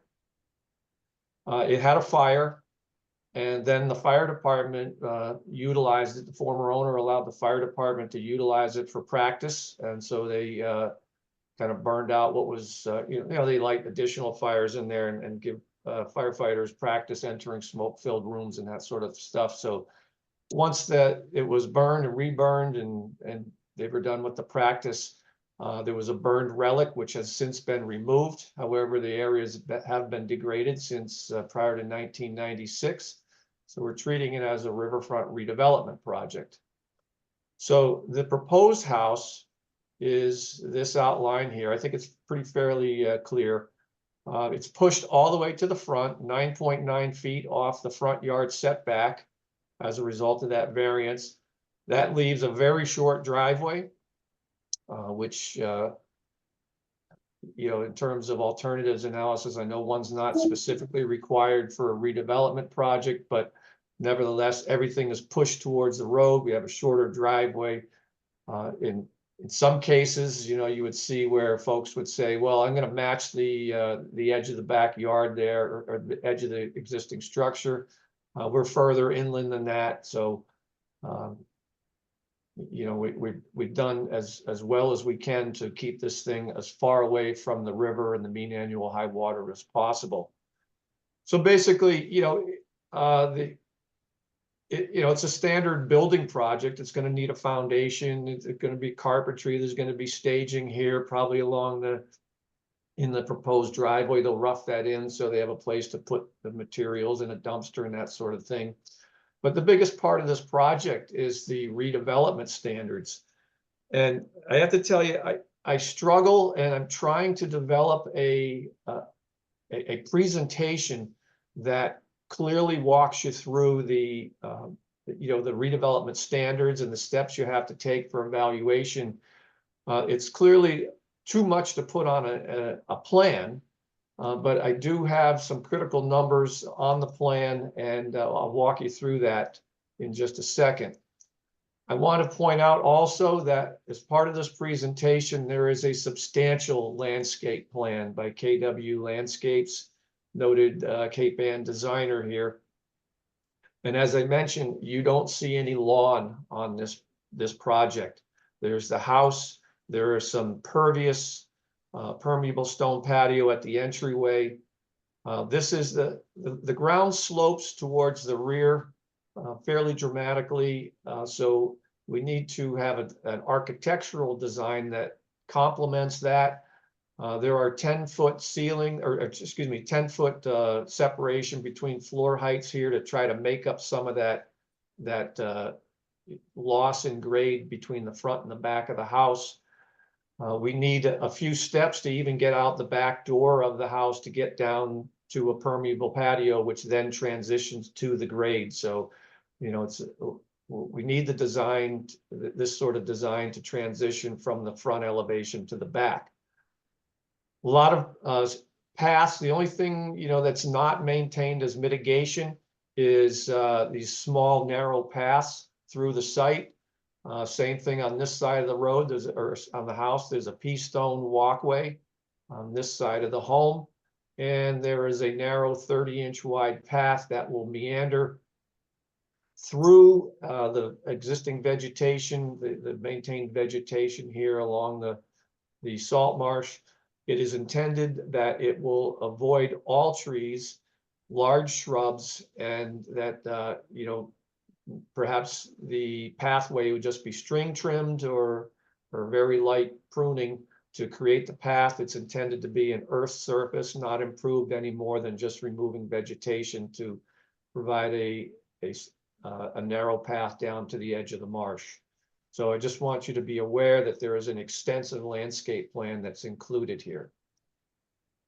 So to walk you through the riverfront area criteria, there's A, B, C, D, E, and F, and I'm sure you're NG, and you're probably getting more familiar with these criteria. The first is 1058-5A. It says that at a minimum, the proposed work should end up being an improvement over existing conditions. And I would say that and you'll understand as I walk you through all the mitigation, that this is definitely an improvement. The proposed home is moved closer to the road than the former structure. That is an improvement. We have incorporated stormwater design into the proposed structure and the site design where none is required. This is a single-family home, so that is an improvement. We're proposing for the removal of invasive species all along through this preserved area of vegetation. There is Asiatic bittersweet and a little bit of Japanese knotweed that's become established, and multiflora rose. And so we propose to remove that.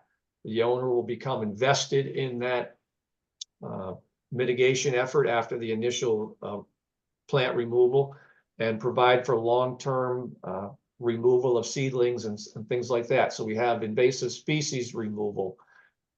And we also have a tremendous amount of natural native plants that are interspersed all through the site with a lack of lawn. So I think with all of that mitigation provided, we definitely have an improvement over existing conditions. So I think we meet 1058-5A.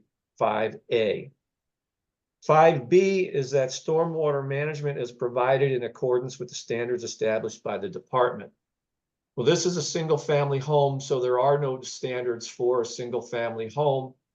However, as I already mentioned, we do have a rain garden that's in this location here that picks up the roof runoff. And we do have an infiltration chamber here, a leaching dry well that picks up the driveway runoff. So we are managing stormwater, not to mention minimizing, no lawn area whatsoever, and maximizing preserved vegetation on the site. With respect to category C, it says within the 200-foot riverfront area, proposed work shall not be closer to the river than existing conditions or 100 feet, whichever is less, or not closer to the existing conditions within 25-foot riverfront areas, except in accordance with 310 CMR 10.585 F or G. So you're probably catching on now. Whenever you hear that, except in accordance with 310 CMR 10.585 F or G, that means notwithstanding what comes before that, you can mitigate for any either closer incursion or increase in size or something like that. You can mitigate. F 310.5F is 1-to-1 restoration of previously degraded areas, and G is 2-to-1 mitigation for any other areas on the site. So within the riverfront, there is one area where we are closer.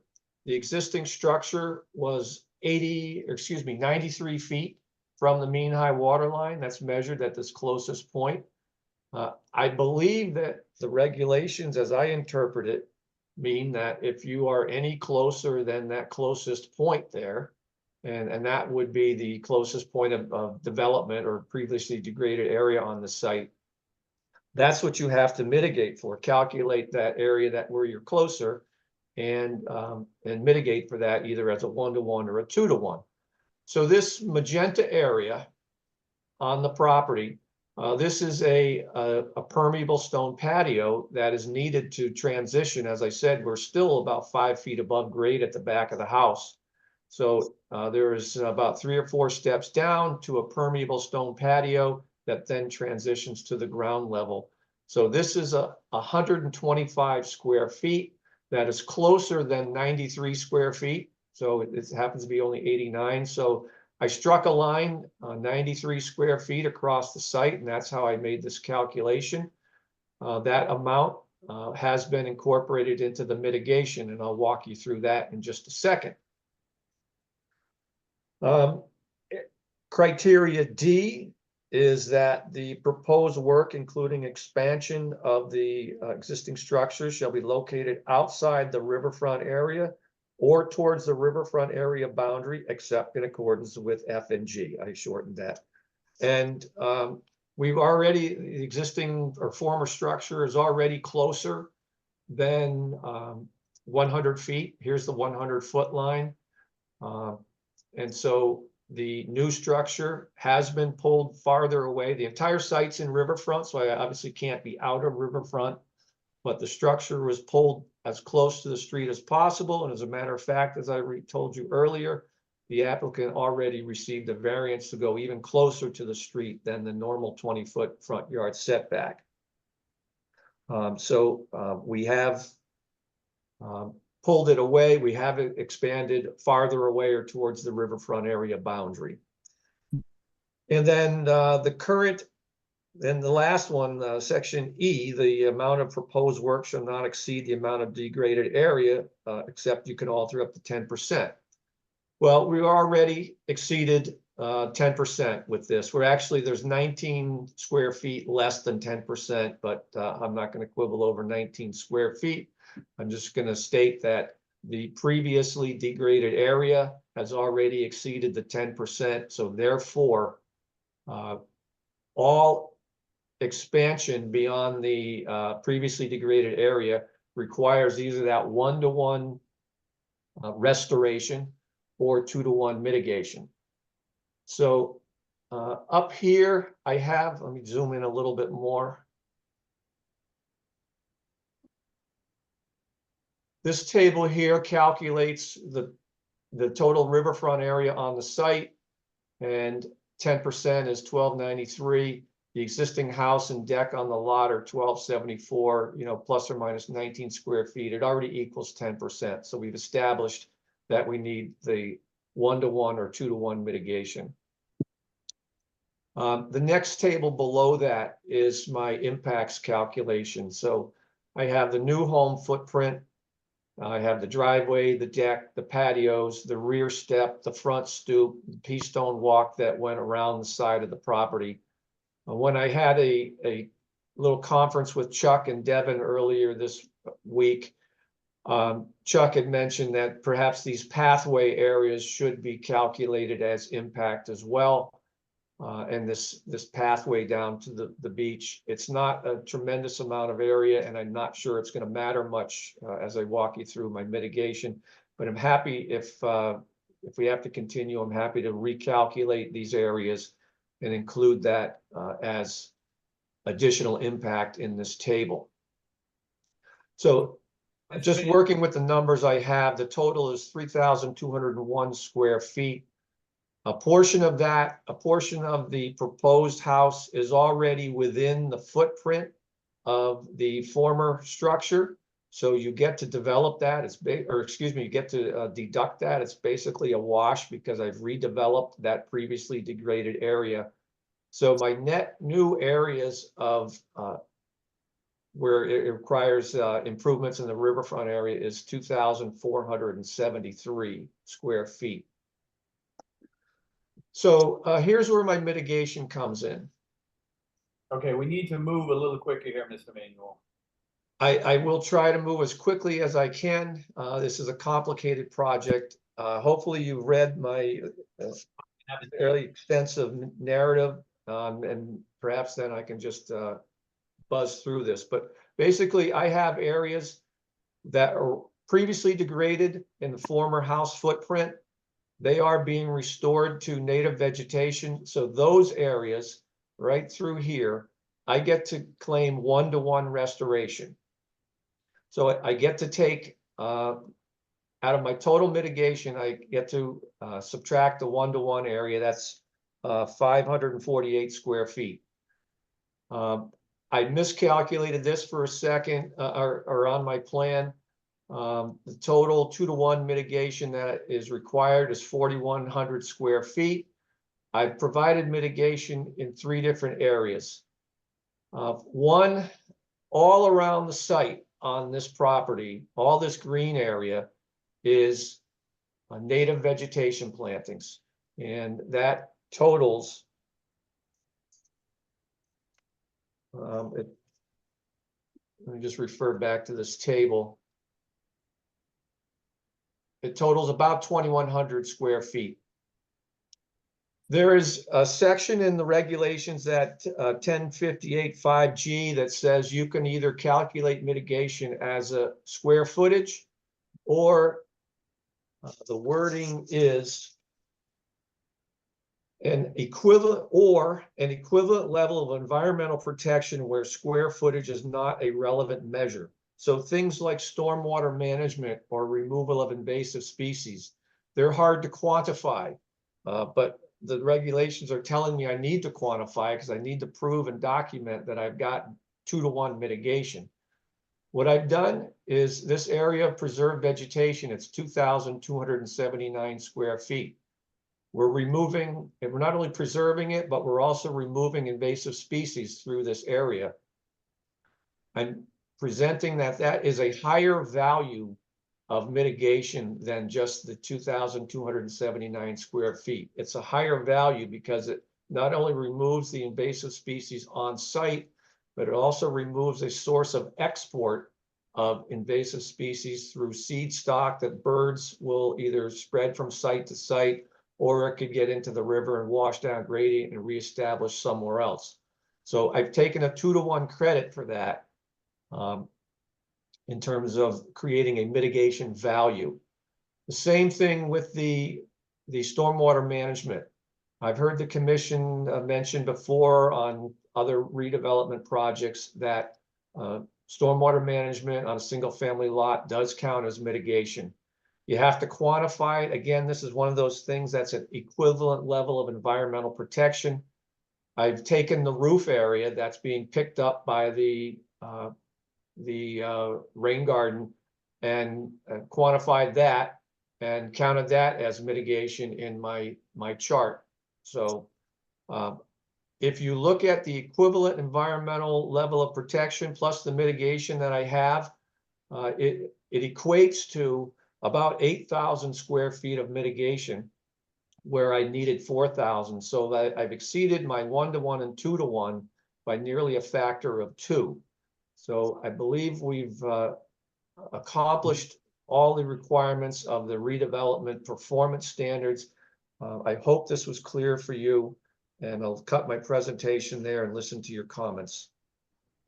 Okay, well, thank you, Mr. Manuel. My first comment would be, when you, in my days of being taught how to do these kinds of meetings, after 15 minutes, you lose everything.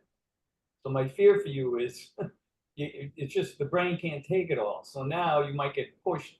This is what I was trying to tell you. You might get pushed into another meeting for us to absorb everything you just said so quickly. It's great information, but it's a tremendous amount for us to take in one meeting. With that said, we can go to roll call comments for commission. Public.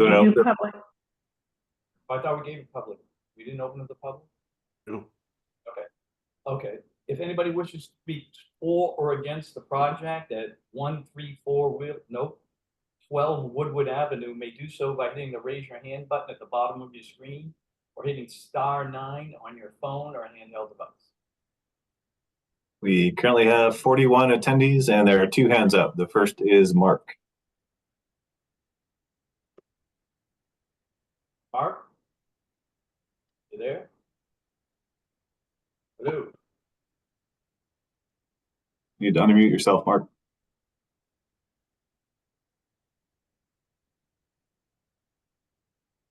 Mark, can you hear us?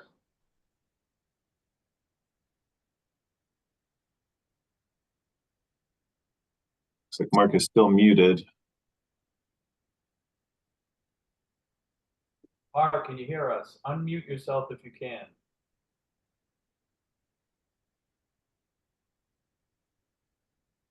All right, why don't we? So, yeah, let's try to move on to Laura, and then we can go back to Mike.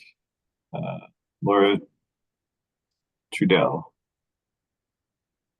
Hi, Laura, may you hear me? Name and address for the record, please. Yes, Laura Trudell, 42 Woodward Ave in Gloucester. I'd like to comment that there was no plan in the project folder that. So you dropped off, Laura. You're back. I'm sorry. Dropped off. Am I back? You're back. There is, There was no plan in the project for me to review before this meeting. And I think that that should be present so that I can discuss this more clearly.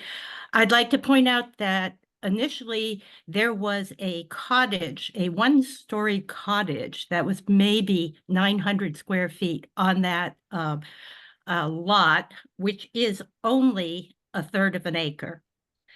I'd like to know what a modest size house is that they are considering. How many square feet are we talking about?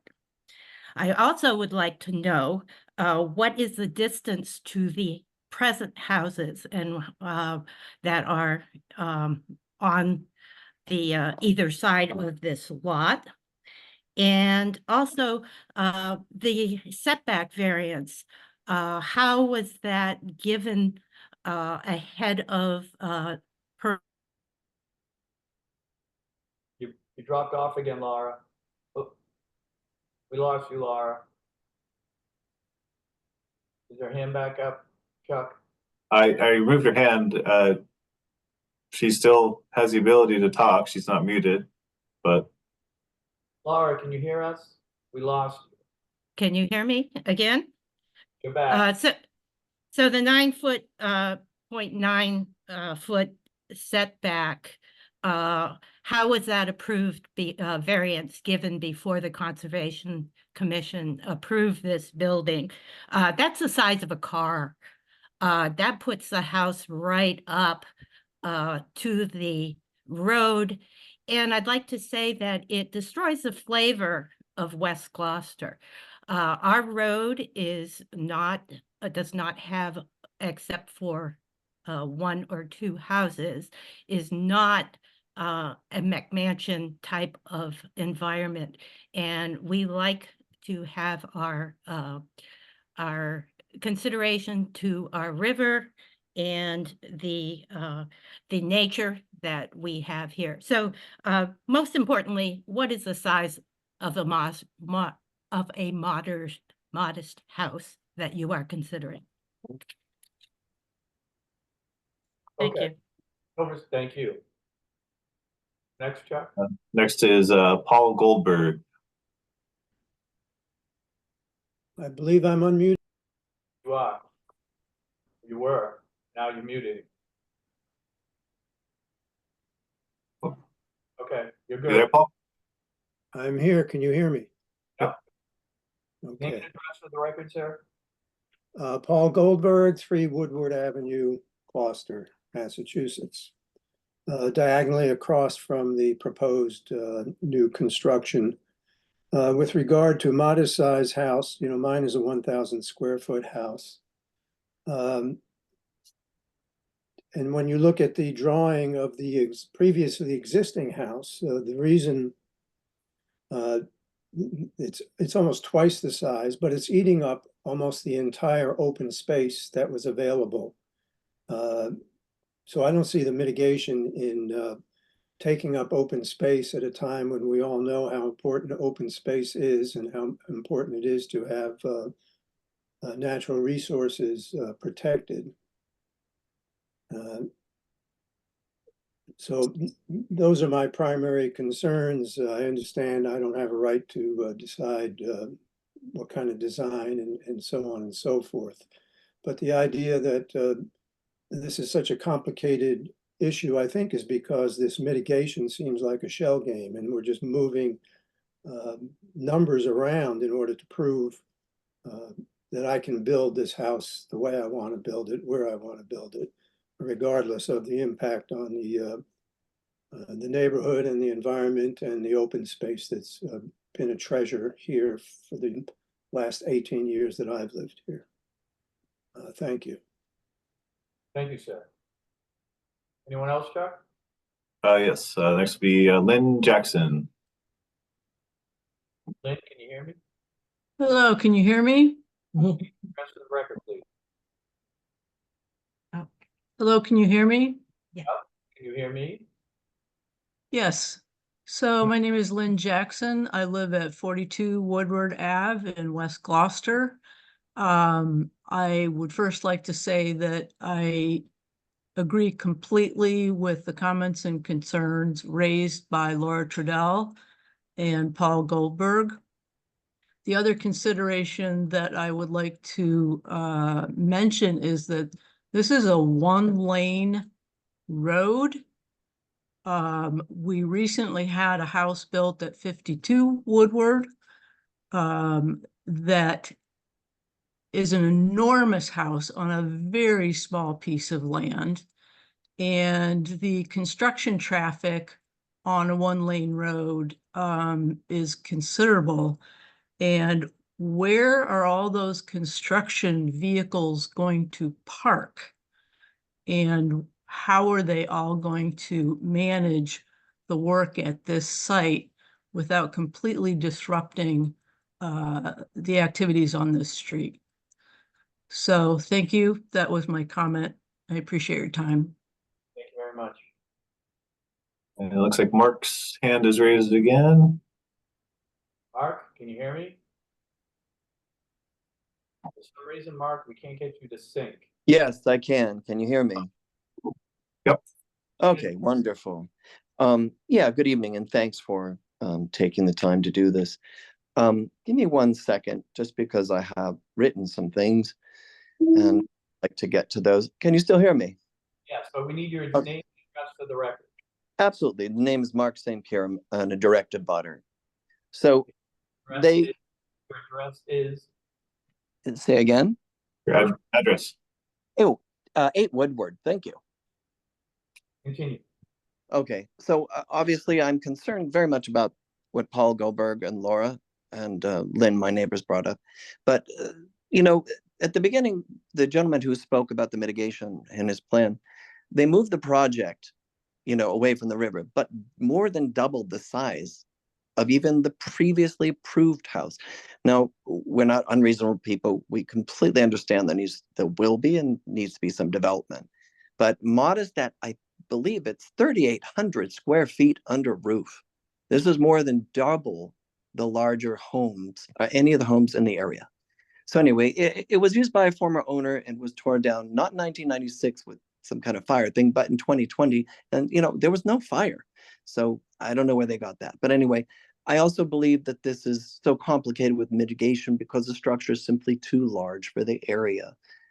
So anyway, I want to get to some things that really matter. You know, I honestly think that in this situation, conservation should have a little more power in such instance, in that the building parameters, you know, size, footprint, and placement should be predetermined by conservation prior to design and approval from zoning, but that's not the case.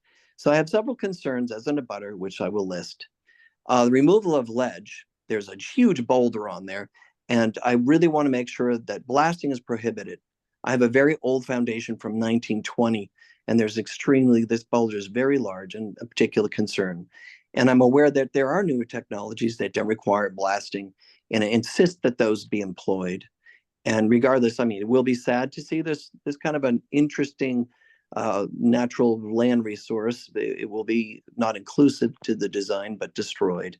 My next thing is drainage. The 3,800 under roof behemoth, as I call it, has been permitted and now newly elevated away from its original footprint and widened considerably. So even the proposed home was maybe 20 feet wide. This is a 40-foot span across the lot. And 2 of us of the direct abutters, Dan O'Connor, who cannot be here this evening, I don't believe, but we have concerns about potential erosion and of drainage issues, moving water, because both of our homes are lower lying.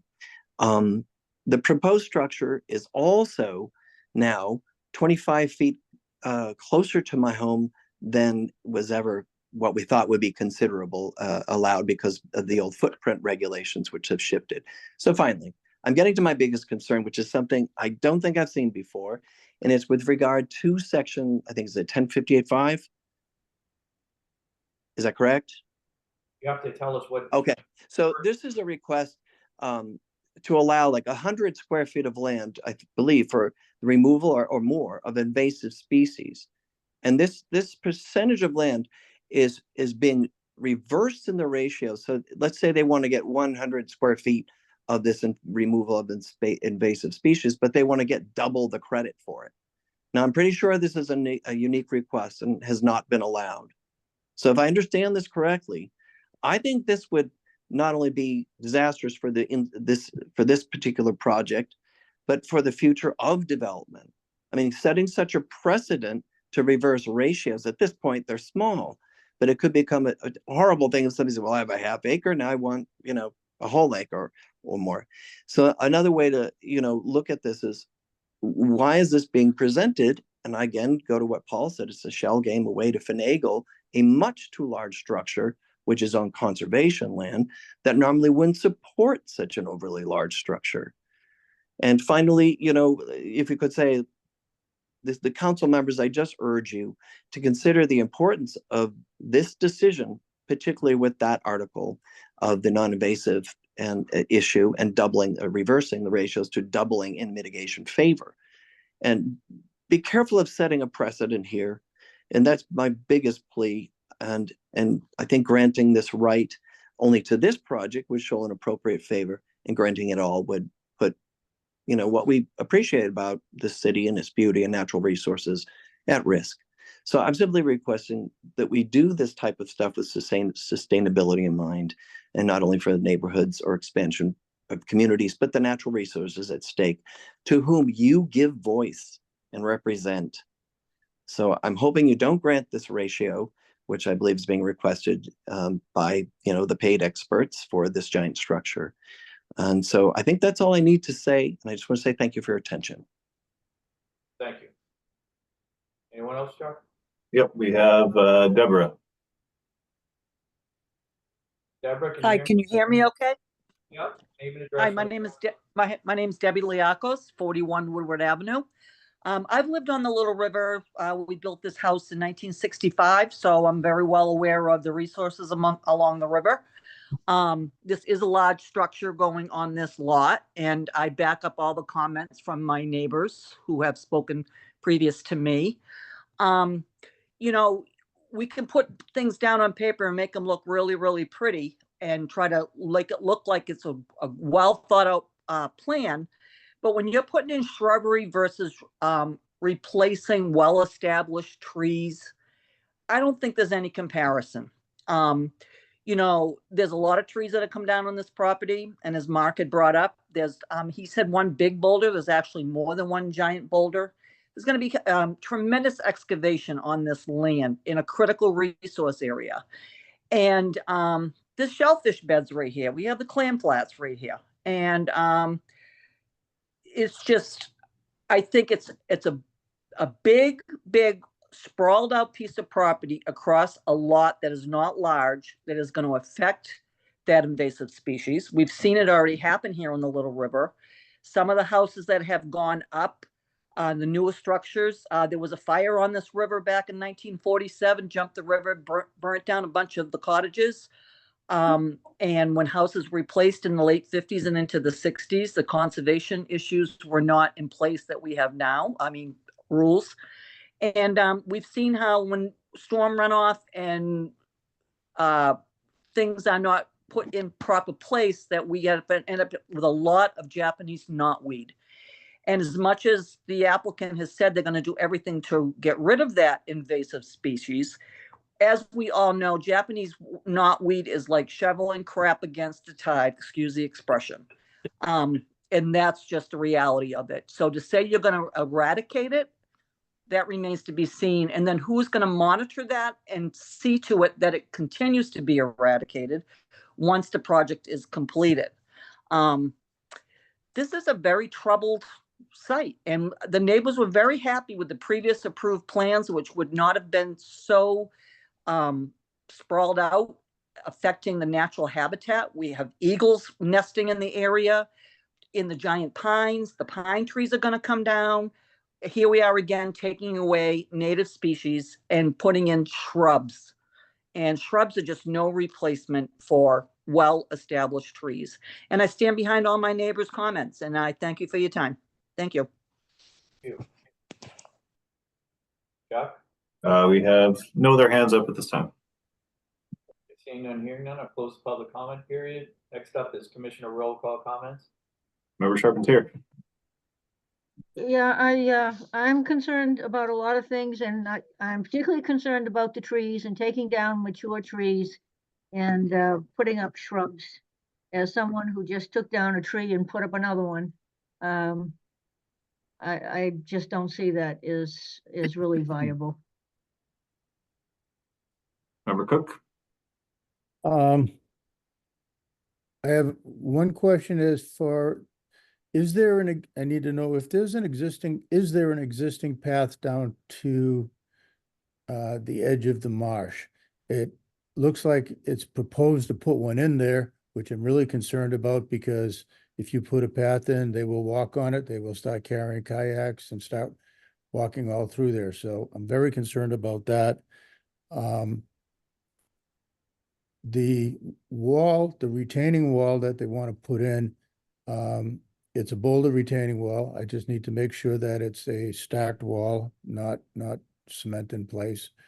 And then again, the amount of mature trees that are being taken down, I'm very concerned with that. Especially all along the front. That's it. Regrettable. The trees aren't in the way of putting up the building. I cannot in any way see taking down that many trees, just because you would like to. It's a very, very complicated position. I think we need a little bit of time to think about all of these, especially the 2-to-1 mitigation on that area. Member Sargent. The public has raised some interesting questions, and I'd like time to think about those as well. I would also like a prohibition on the use of herbicides and any removal of invasive plants or species. And there would have to be a 2-year monitoring for the mortality of mitigation plantings, and all the watering would have to be adequately treated before being discharged. Thank you. Member Visseria. I think I'd like to see some trees be part of any mitigation plantings. The area that's near the marsh that's, proposed for invasive treatment. I don't know if there's some combination of invasives removal and mitigation plantings that can go in there. Or if it's just in removing invasives. I don't know what's going to replace those, but if some native plantings or some sort of mitigation could replace that area, I think that would improve those conditions beyond just removing the invasives. I had a question on the site plan. Is this there's kind of a right corner line that's sort of, I'm just wondering if that's the existing stone wall that's on the property. It starts at the FEMA elevation 13 line on the sort of right side of the property and kind of dips down towards the proposed deck. Am I looking at that correctly? I don't know if that line is labeled. I'm guessing that's the existing stone wall that's there. Is that going to remain sort of as a retaining wall for the bed area and things like that? And the rest of sort of the mitigation plantings are in it. I guess I'm just not clear on sort of what that line is and what's going to be there. It looks like it's top of a bank, so I don't know if it can be removed. I have a question whether the rain garden, at least the part of it that's located in the former house, is going to be, if that area is too compacted to be supporting a rain garden or any kind of infiltration. And if that area needs to be moved outside of the old house footprint. I don't know if the commission wants to do a site walk in here and just kind of see sort of the way that the lot looks in sort of the context of the rest of the neighborhood, just to kind of see what some of the neighbors and their issues that they've been raising. Those are my comments. Member Bello. I concur with the previous comments, and I'll add, I would also like a site visit, if possible, with the applicant. Member Jackson. Yeah, I've got a few comments. On page 7 of your summary or your narrative, Bill, you you talk about the lot area is 12,931, 10% is 1293, the entire lot is riverfront. Redevelopment projects can alter up to the balance of 10% of the riverfront after calculating the existing degrading conditions. My understanding is it's 10% total of the lot in the riverfront. I think that needs to be reconsidered. I also think you need to categorize. You went through it orally. I didn't see it broken down, particularly in the narrative, for each of the categories in 1058-5 for the restoration mitigation, the areas taken up in each of those areas. If you could break that down into what you're impacting and how you're mitigating for it. Third, the removal of invasives. I think 2 to 1 is kind of excessive for credit because yes, you are removing invasives, but you're also taking out vegetation, which may provide some cover.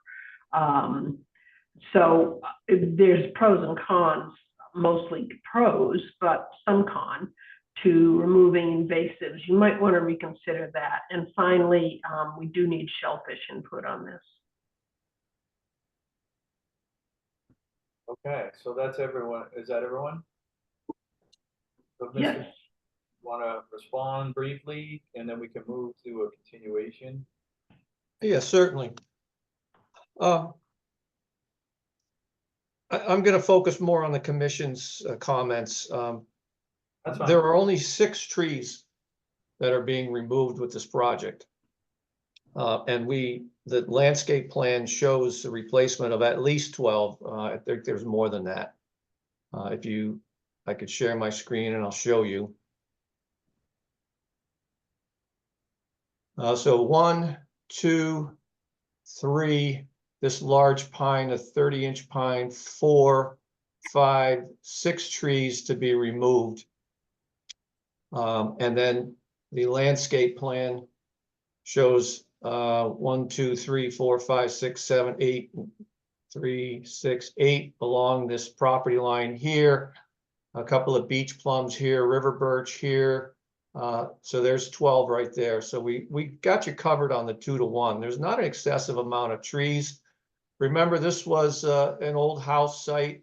Frankly, the front of this lot, other than these tall specimen trees, is kind of grown over with blackberry and other things that you'd expect to move in on a previously disturbed site. So I don't think the tree removal is excessive for this project, and we're mitigating in accordance with your policy. There is no path that's here. I don't think it's unreasonable that folks want to be able to enjoy the marsh or launch a kayak or do anything. Certainly, most other people up and down Woodward Avenue have clearing right to the edge of the salt marsh. So I don't think it's unreasonable for a 30-inch wide natural substrate path. The walls are going to be stacked walls. There's no cemented retaining walls. Mr. Gradwall, I just mentioned the number of trees. Mr. Sargent, all of your conditions were acceptable. Mr. Vittori, trees, or what I anticipate, or what I envisioned with the mitigation here would be that we would take out the shrubs, and we would not use any herbicides in that removal. And then we would allow the natural growth to sort of fill that in. If you're looking for additional vegetation to, a shrub out, a shrub in, we're happy to do that. So that's not a problem. The rain garden in the house, former house footprint, that has to be a manufactured soil in there. So all of that substrate material is coming out, and it's being replaced with, mixture of sand and organic material. When I say manufactured, a mixture of sand and organic material. So I'm not worried about that. If we had to, we can shift that. It just squeezes things a little bit. And maybe we can make these vegetable gardens back here, since they're going to be raised anyway. I would welcome a site visit. It always sheds more information than looking at a two-dimensional site plan. With respect to the 10% as a total, that is absolutely not the case, because that's why, remember I said, whenever you hear except in accordance with 310 CMR 10.58 F and G. So in other words, if you exceed 10%, you are required to mitigate either one-to-one restoration according to 1058.5 F, or 2-to-1 mitigation in accordance with section G. So that is the flexibility the regulations allow for a redevelopment project. I'm happy Chuck also mentioned about trying to break down the A, B, C, D, E and give a categorization of each of those. So I will try to present that. As I told you, I wrestle with this, trying to make it as clear as possible and have the most concise presentation as I can, but it's really not possible with a project like this. We appreciate it. The 2-to-1, you know, it's up to the commission to decide what is an equivalent level of environmental protection. You know, you have to get to a number. They say 2-to-1, 1-to-1. I have to quantify it in some way. If you don't think it's worth a 2-to-1, you can see from my charting, I have excessive amount of mitigation. So you only have to come to the decision that the stormwater management and the mitigation achieves an equivalent level of environmental protection. You don't need to put a number on it. You just need to come to that agreement. And that's something we can discuss at the site walk as well. So Chuck, if you would communicate with the Shellfish Constable and ask him for input. It's always best coming from the Conservation Commission. And I will, either you can send him plans and materials, or I can do that. Sure. I had a couple other comments from my end, if I have a moment. There's a couple other things that Devin and I brought up when we met with Mr. Manuel. The first is the riverfront is shown at elevation 4. In tidal rivers, it should be shown at mean high water. Per the NOAA site, elevation 4.41 in Lobster Cove and elevation 4.44 in Gloucester Harbor are mean high water. So I believe mean high water should be higher than elevation 4. And at such a shallow gradient here, you know, that's going to be moving that 100-foot buffer closer landward. I think it'd help to show 1-foot contours in that section and show where elevation 4.4 is. I do have some issues. I don't believe that all of the degraded area is being counted. All those pathways, all that area in white that's not being, revegetated, those are all going to be areas that are degraded. And in riverfront area, we need to calculate all the areas that are degraded. So I think, revisiting those numbers and calculating all of those areas should be done. For the area of the rain garden, you're already counting the area of the roof towards that rain garden by showing that rain garden also in the mitigation planting area. I feel like you're double dipping for that area.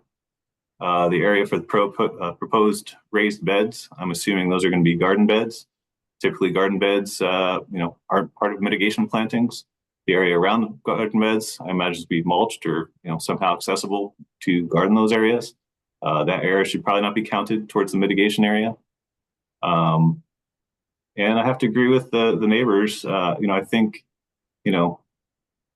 restoration, you're taking a degraded site that doesn't have any functions or values of riverfront. When you restore that area, that counts as 1-to-1. Typical mitigation is 2-to-1. You're asking for 1-to-2 mitigation. So that's going to be 4 times the mitigation value that we normally give in other areas and double the amount that would be for restoration. I do agree that that is a bad precedent, I think, to be setting. If that happens, I'm scared to see what happens to riverfront area around the city, because I think people are going to run with that, and build and say, I'm removing non-native vegetation, and it counts 4 times as much as regular mitigation. I find that to be a stretch. So just want to express that.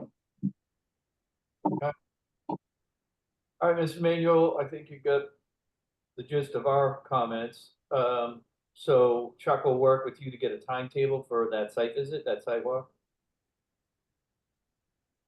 And That'll be fine. It always helps ahead of time if you can let Chuck know if the owner is going to allow neighbors on site or not. So if you could talk with your clients and see if they want it to be just the commissioners or they're going to welcome public onto the site.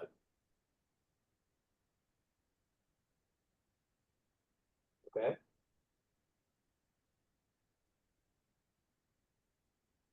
Are you good? Can people hear me? I'm sorry, was there a question there? I No, no, thought no. I was gonna confer with the owner and decide whether neighbors would be allowed. I'll have to get back to Chuck on that.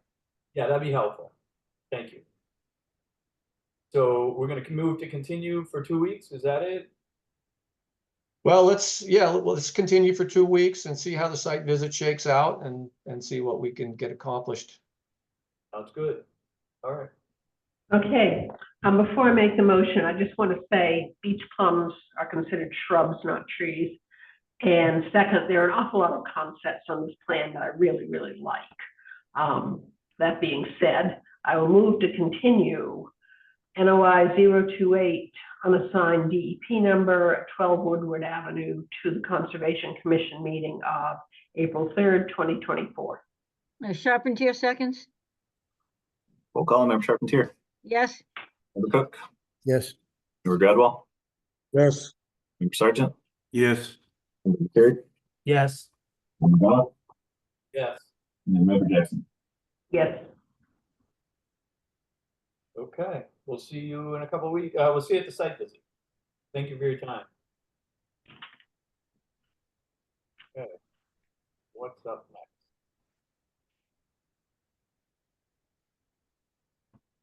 Moving on to violations. We have nothing on the certificate of compliance, correct, Chuck? Great.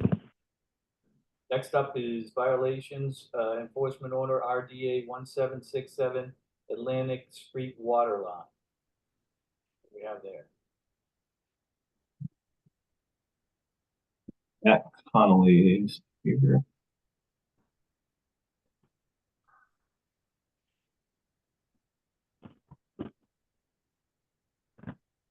Scott Cameron will be joining. Matthew, oh, there you are. Good evening, Commissioners. Matthew Connolly from Nutter, McLennan and Fish on behalf of Procopio tonight, and with me is Scott Cameron. I promise to not give a long history of this. I know this has been on the agenda for a long time, and I just wanted to express our appreciation for the Commission's patience. As I think everybody knows, this has involved some sensitive and delicate issues involving lots of communications, both with Chuck as well as the city. And I wanted to just briefly say, our understanding is that there are 2 issues before the commission related to this order. One has to do with the restoration plan related to the channel and bank, as well as the roadside. And that's what Scott's going to talk about in a little bit.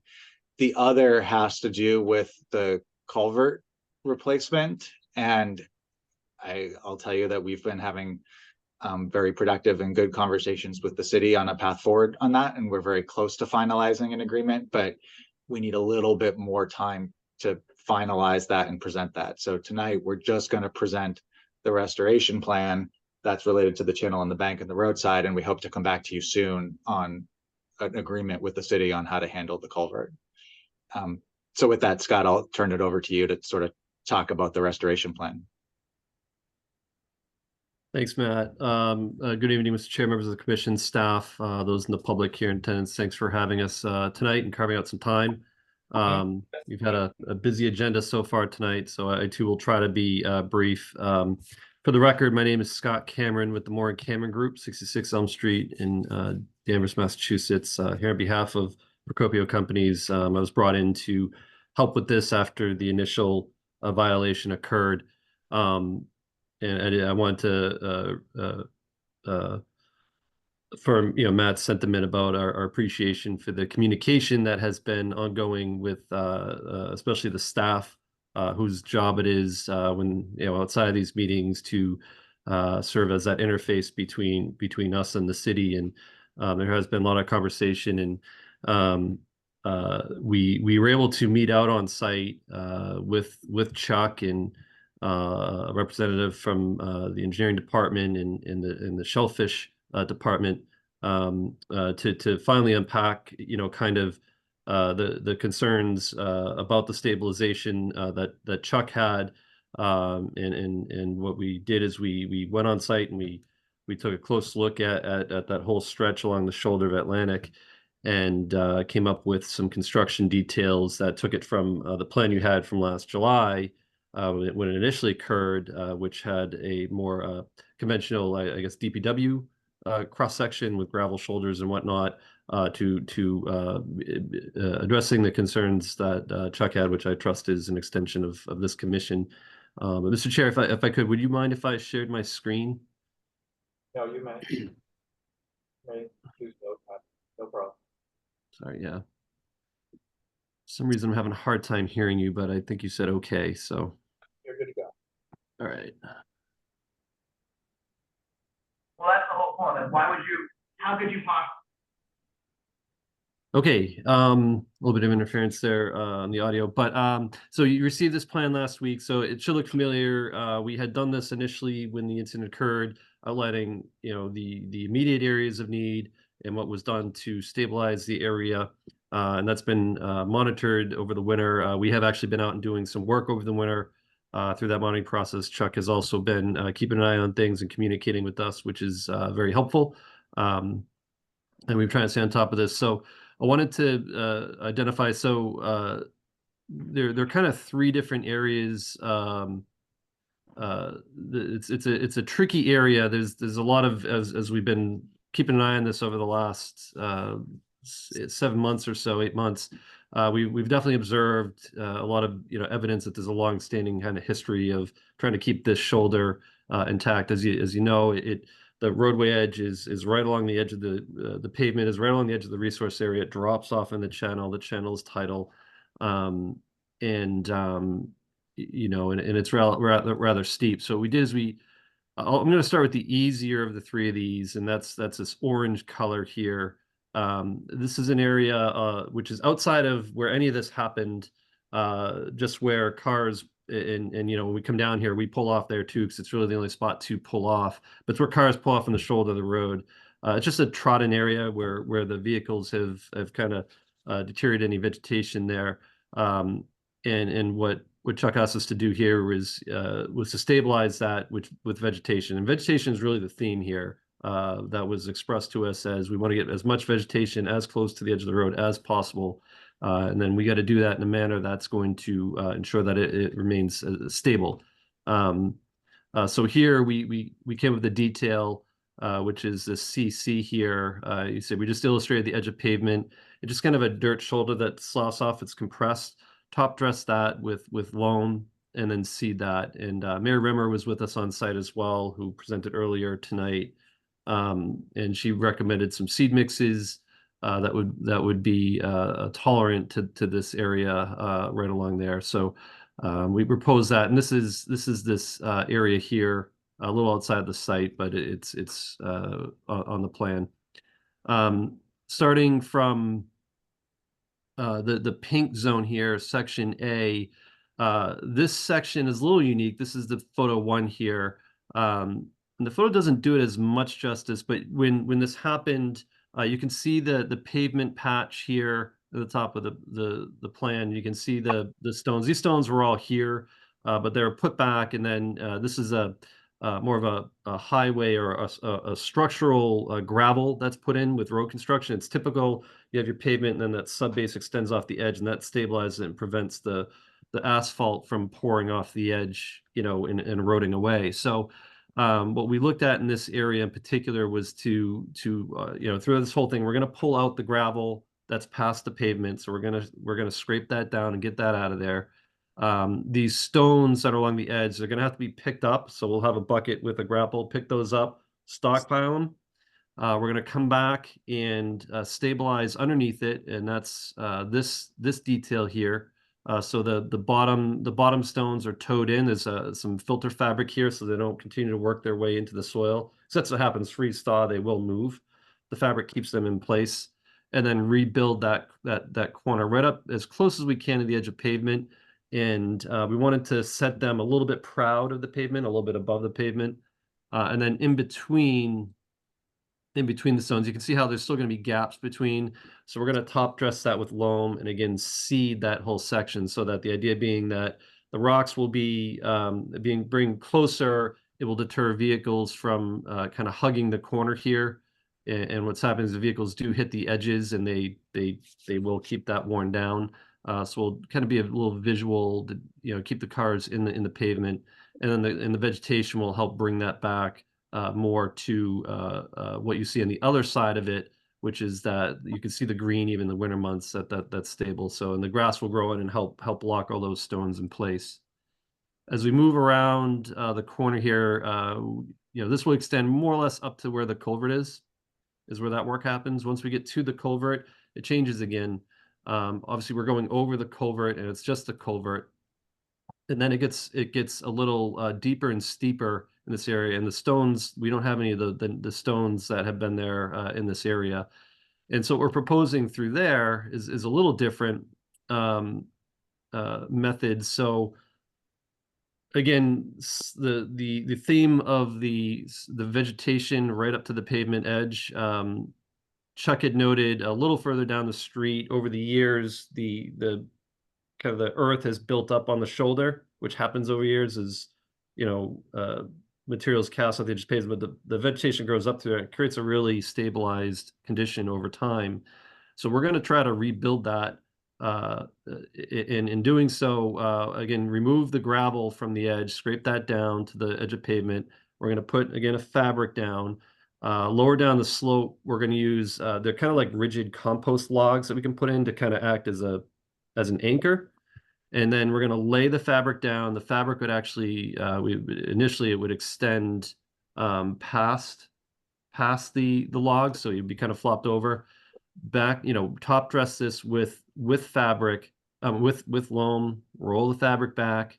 We would soil staple all this, so there would be staples to hold everything in place. And then right along the pavement edge, we would run a compost sock along the pavement side, kind of half on the pavement, just enough so we can stake it down and secure it, and let the vegetation do its thing. And we have a combination of loaming and seeding, and also putting some plugs, some switchgrass plugs to this area to really get that to reinforce. The compost sock is to act as a preventative measure. One of the issues that we've observed here, that it's just how it is, but in a heavier rain event, or when you have snow plowing or other activities coming down Castleview Drive, the water bypasses the catch basins and goes straight across Atlantic Street in those heavy rain events. And we did have an incident this winter where there was some washout that happened. We were out there cleaning that up. So that the mulch sock is simply to act as effectively an organic curb to get this shoulder stabilized, so we can get this set. And once the grass is secured and the vegetation is secured, we'll pull the compost tube out and stabilize that last edge. And now we've got that stabilized vegetated corner. So we have kind of three measures here. I will be on site while this is happening, just as oversight. I would also welcome, of course, Chuck to, we want to communicate with Chuck when we're doing the work. We feel this obviously this should happen as soon as possible, so that it's secured, because the season for growing is starting now. It's an early spring. The weather has warmed. We're about 2 weeks ahead of prior years. And we really want to get in and get the vegetation established before we get to the summer drought months. We really, we don't want to be doing this in July. We're going to get a hard time getting anything to grow. We don't have a full growing season for it to establish, and we're going to be back into winter, where this is going to be something we got to keep a close eye on. So we do feel the time is now. We don't expect to go past the existing mulch sock. That would all stay in place. And again, you can see it in the photos. So all of this would stay in place, and these are doubled and tripled up in areas until everything's stabilized. That would be the last thing to come out. So it's our hope that we can get in, get this going, get this done. And then obviously the other piece of this is continuing on with the water main work once we get this stabilized. And I'll defer to Chuck, because obviously we met together on site, so we hope this met with the expectations of that conversation. It was very productive, and that's the extent of what I have on this.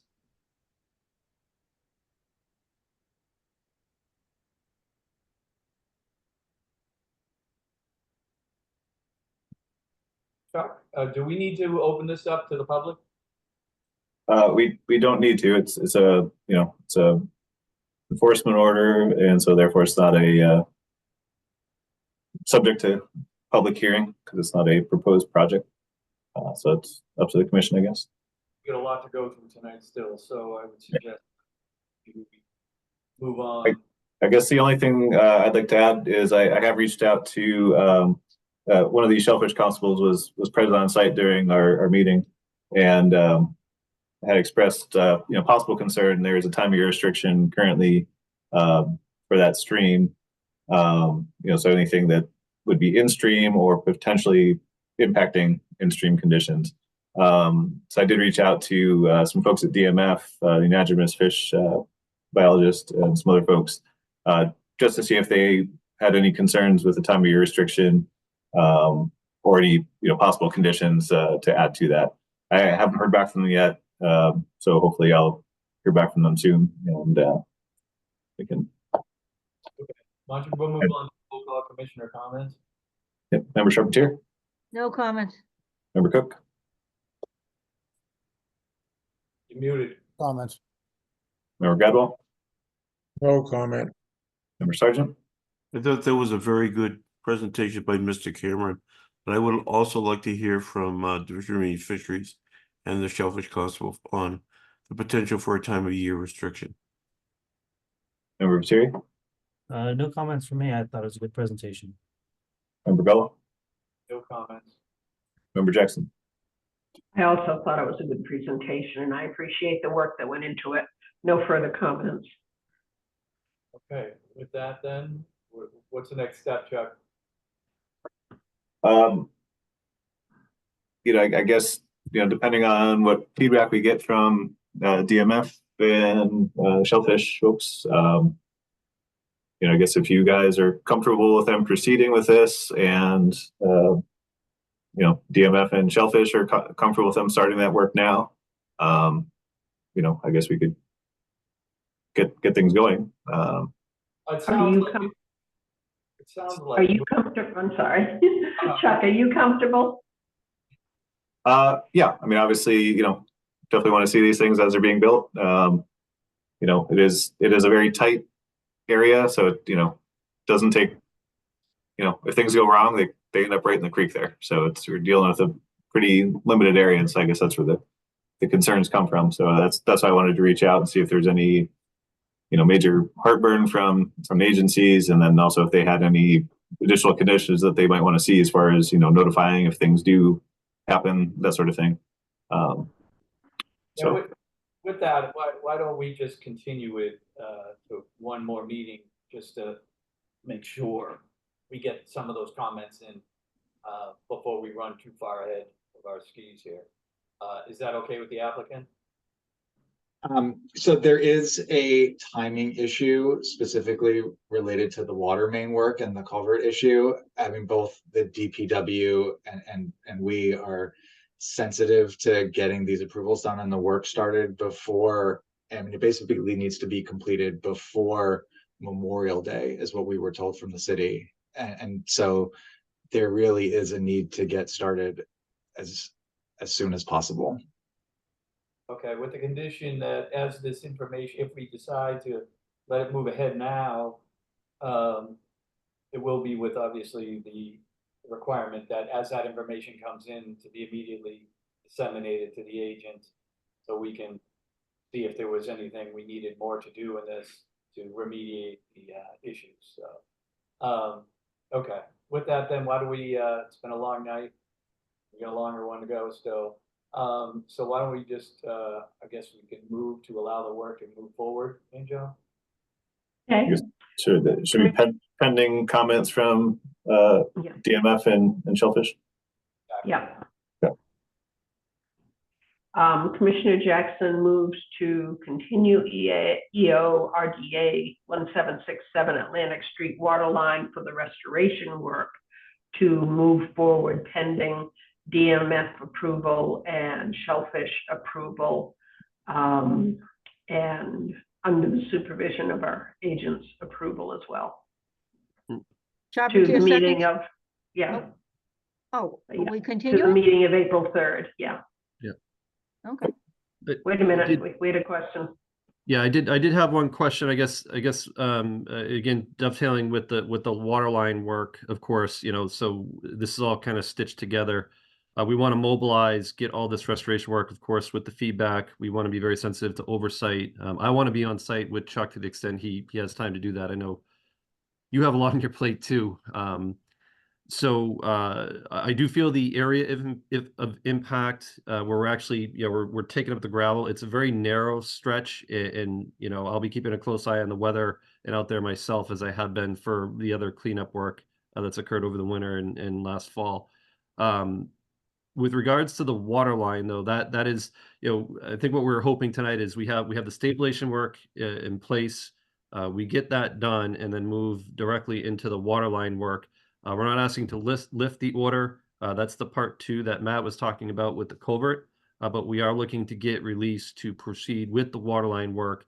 Again, we're past this area. I do have a figure I can show just to give you a better picture from the air where we would start and continue on. There's no culverts for away. It's all on the pavement. So I think that was our hope tonight, was to get that release so we could keep going with the water line work, keep the order in place. You want us to keep the enforcement order in place? But amend it or release the water line and this restoration work to get going. We have this final piece with the culvert negotiation that Matt was discussing earlier, which I hope will be ready for the next meeting to come in and finalize that. Okay. Hey, I'm sorry, I just need to, on the water, my apologies. Chuck, my understanding on the water main piece was that Suzanne was going to talk to you about potentially coming back sooner to get that part done once the agreement was finalized. I know that she's not here tonight, but I don't want to, my understanding is that the water main, that the city won't let that go forward until the settlement agreement is finalized. I didn't know if she talked to you or not. I have not talked to her today, so I don't know what has been decided on that. I think, yeah, I mean, so is there an actual agreement yet with the city, or is that still pending?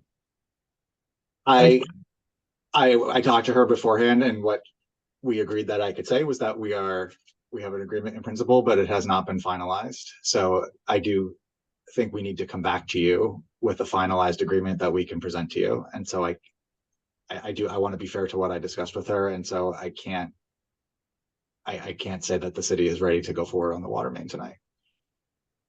Thanks for correcting me on that, Matt. I wasn't Sorry. involved in the conversation. No, you're I defer to Matt. Yeah, and my apologies. The conversation was just a few hours ago. So, and Commissioner Jackson withdraws her motion then.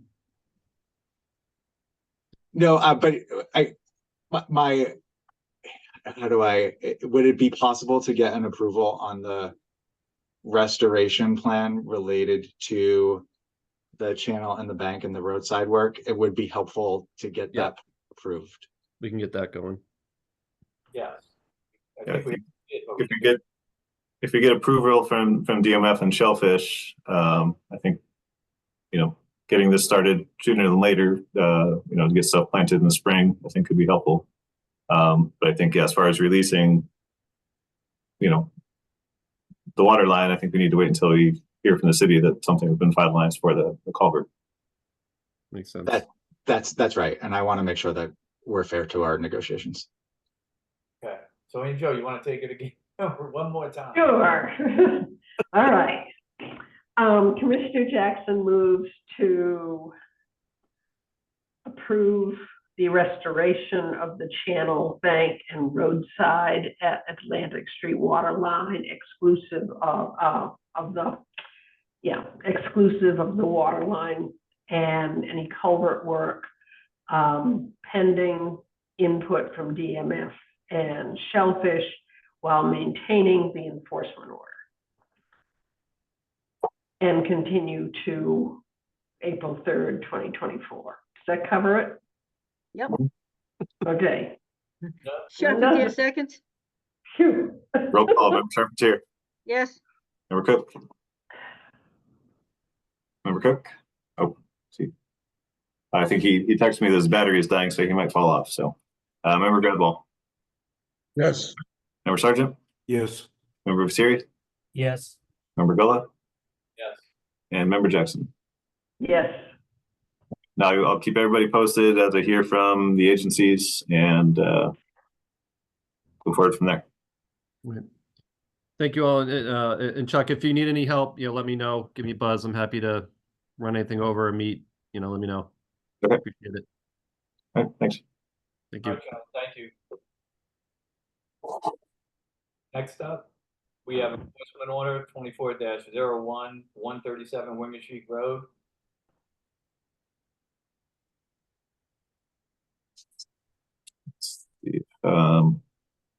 Chip Nyland is here this evening. I think we're in the future, we're gonna have to talk to Susan about times.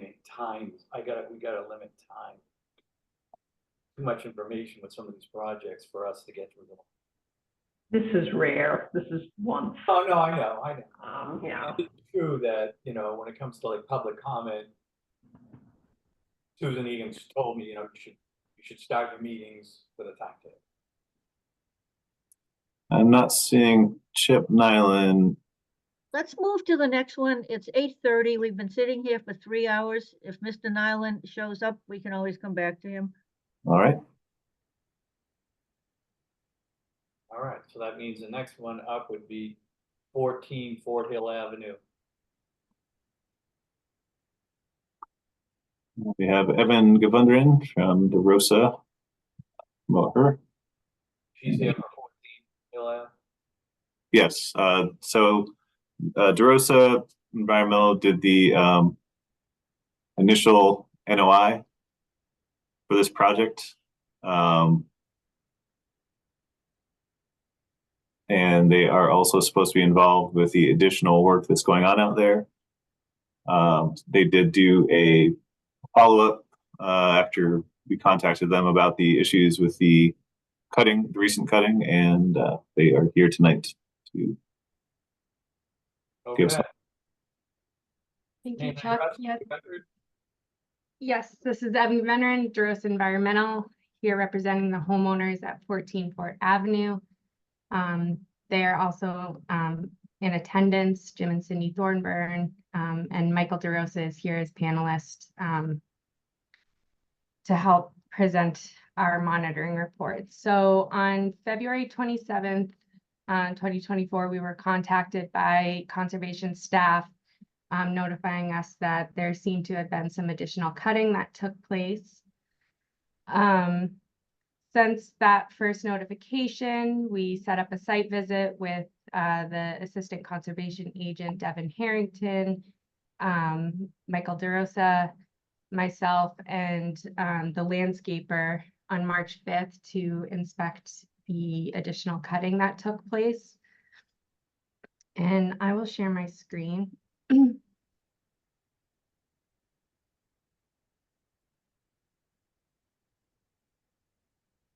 So this is 14 Fort Hill Ave. It abuts Niles Pond. So as you can see, their property goes up right to the pond. So the order of condition approved some restoration work on the south side of Niles Pond Road. However, there seemed to be some additional cutting that took place on the north side that was outside of the original approved scope of work. So after our site visit, it was agreed that it would be prudent for us to prepare a monitoring report that described what species were cut, how it impacted the resource area, and recommendations moving forward. So at this time, I will pass the presentation over to Michael DeRosa to describe our findings. Thanks, Evan. If you stop sharing, I'll share my screen. Sure. And given the lateness of the hour and how long it's been already, we'll try to be brief. We very much. Essentially, can you see these photos? Yep. So this is Niles Pond Road here. For the record, sorry, Mike DeRosa, DeRosa Environmental. This is Niles Pond Road, Niles Pond, and then this was the area that Evan had pointed out on the map that was cut. And you can see they were cut at about 2 to 3 feet in height. Clean cuts. They're all clean cuts. They didn't take a brush hog or anything in here. It was all done by hand, carefully done. All clean cuts. They did cut some of the Phragmites down as well. And so there was a list of plants. We did an inventory. Gray birch, which you can see here, speckled alder, sweet pepper bush, privet, which was in there, bittersweet, greenbrier, and Phragmites were all part of the cut vegetation. When we inspected it, it's a heavy pruning. It's obviously cutting within a resource area, so there should have been a permit associated with this. It's largely consistent with the vista pruning that happens along Niles Pond. We think that this will definitely grow back. There wasn't any disturbance to the soils. The herbaceous material will come back. Pruning, as you know, we prune our shrubs at home. Acts as sort of a fertilizer to the shrubs. There's the same root mass, but a much reduced canopy. So this area is going to grow back very quickly this season. Our recommendation is that we continue with our monitoring and keep Devin and Chuck in the loop. But we don't see any need to do any plantings. I think all this plant material will grow back. And again, it's kind of consistent with the vista pruning that happens along Niles Pond. I might also suggest that we do a site walk with the commission if they're interested to go down and see the extent of what was done. We're happy to do that and make time to meet with the commission. But that, given the lateness of the hour, that's all I really have to say, and we can take questions and comments. Okay, I'm going to shift right over to public comment. Anyone? Yeah. I just wanted to also add that in addition to the area across the road, part of the cutting did also extend onto a neighbor property as well. So there's additional issue there. That being said, we do have 24 people still in attendance. We have 2 hands up so far. The first one is Susan. Okay. Before. Hi. Oh. Do you hear me? I want to open this up to public comment. Am I still on? Yep. Okay. So I want to open up this to public comment. There's a lot of people who want to speak. We understand that. It's a late hour. So at the minimum. Yeah, tell me about it. What other people have already said. That would be greatly appreciated. Okay, continue. Susan, you're good to go. Okay, my name is Susan Hedman, and I live at 86 Bond Street in Gloucester. And I have been walking and bird watching in this area for 30 years. And those plants will grow back up. But for this season, it provides no cover for the wildlife that needs to be sustained there. And I was just shocked to see how they could just cut things down to 2 and 3 foot tall. Where are the birds going to be hiding? There's nothing left for them. So how do you fix that? Okay, well, okay. Is that what all you have to say? You want to say, do you have anything else to add, Susan? Oh, she gone? Susan, it looks like you have muted yourself. It did it by itself. I think it's really ridiculous. I saw them pulling out shrubs in the middle of a wetland on the other side of the road. How is that part of conservation? Okay, I don't know how to really answer that. Neither do I. Well, we're gonna try and get to the bottom of it. Thank you. Thank you for your time. I've been on since 5:30, so thanks. Bye. Who's next, Chuck? Next hand up is Ellie Crocker, who I believe is one of the abutters that had cutting on her property. Hello, Ellie, can you hear me? I'm here with my husband, John Morse, and we live at 25 Niles Pond Road in Gloucester. It's a summer residence. And we have submitted a letter to the conservation agents and the Conservation Commission about this incredibly egregious act, which includes 800 square feet of our property, 34 feet along the road and 29 feet to the pond. They went completely beyond the very visible boundary markers. So there was vandalism and trespassing on our property, including the cutting of branches on an over century-old maple that is at least 20 feet within our property.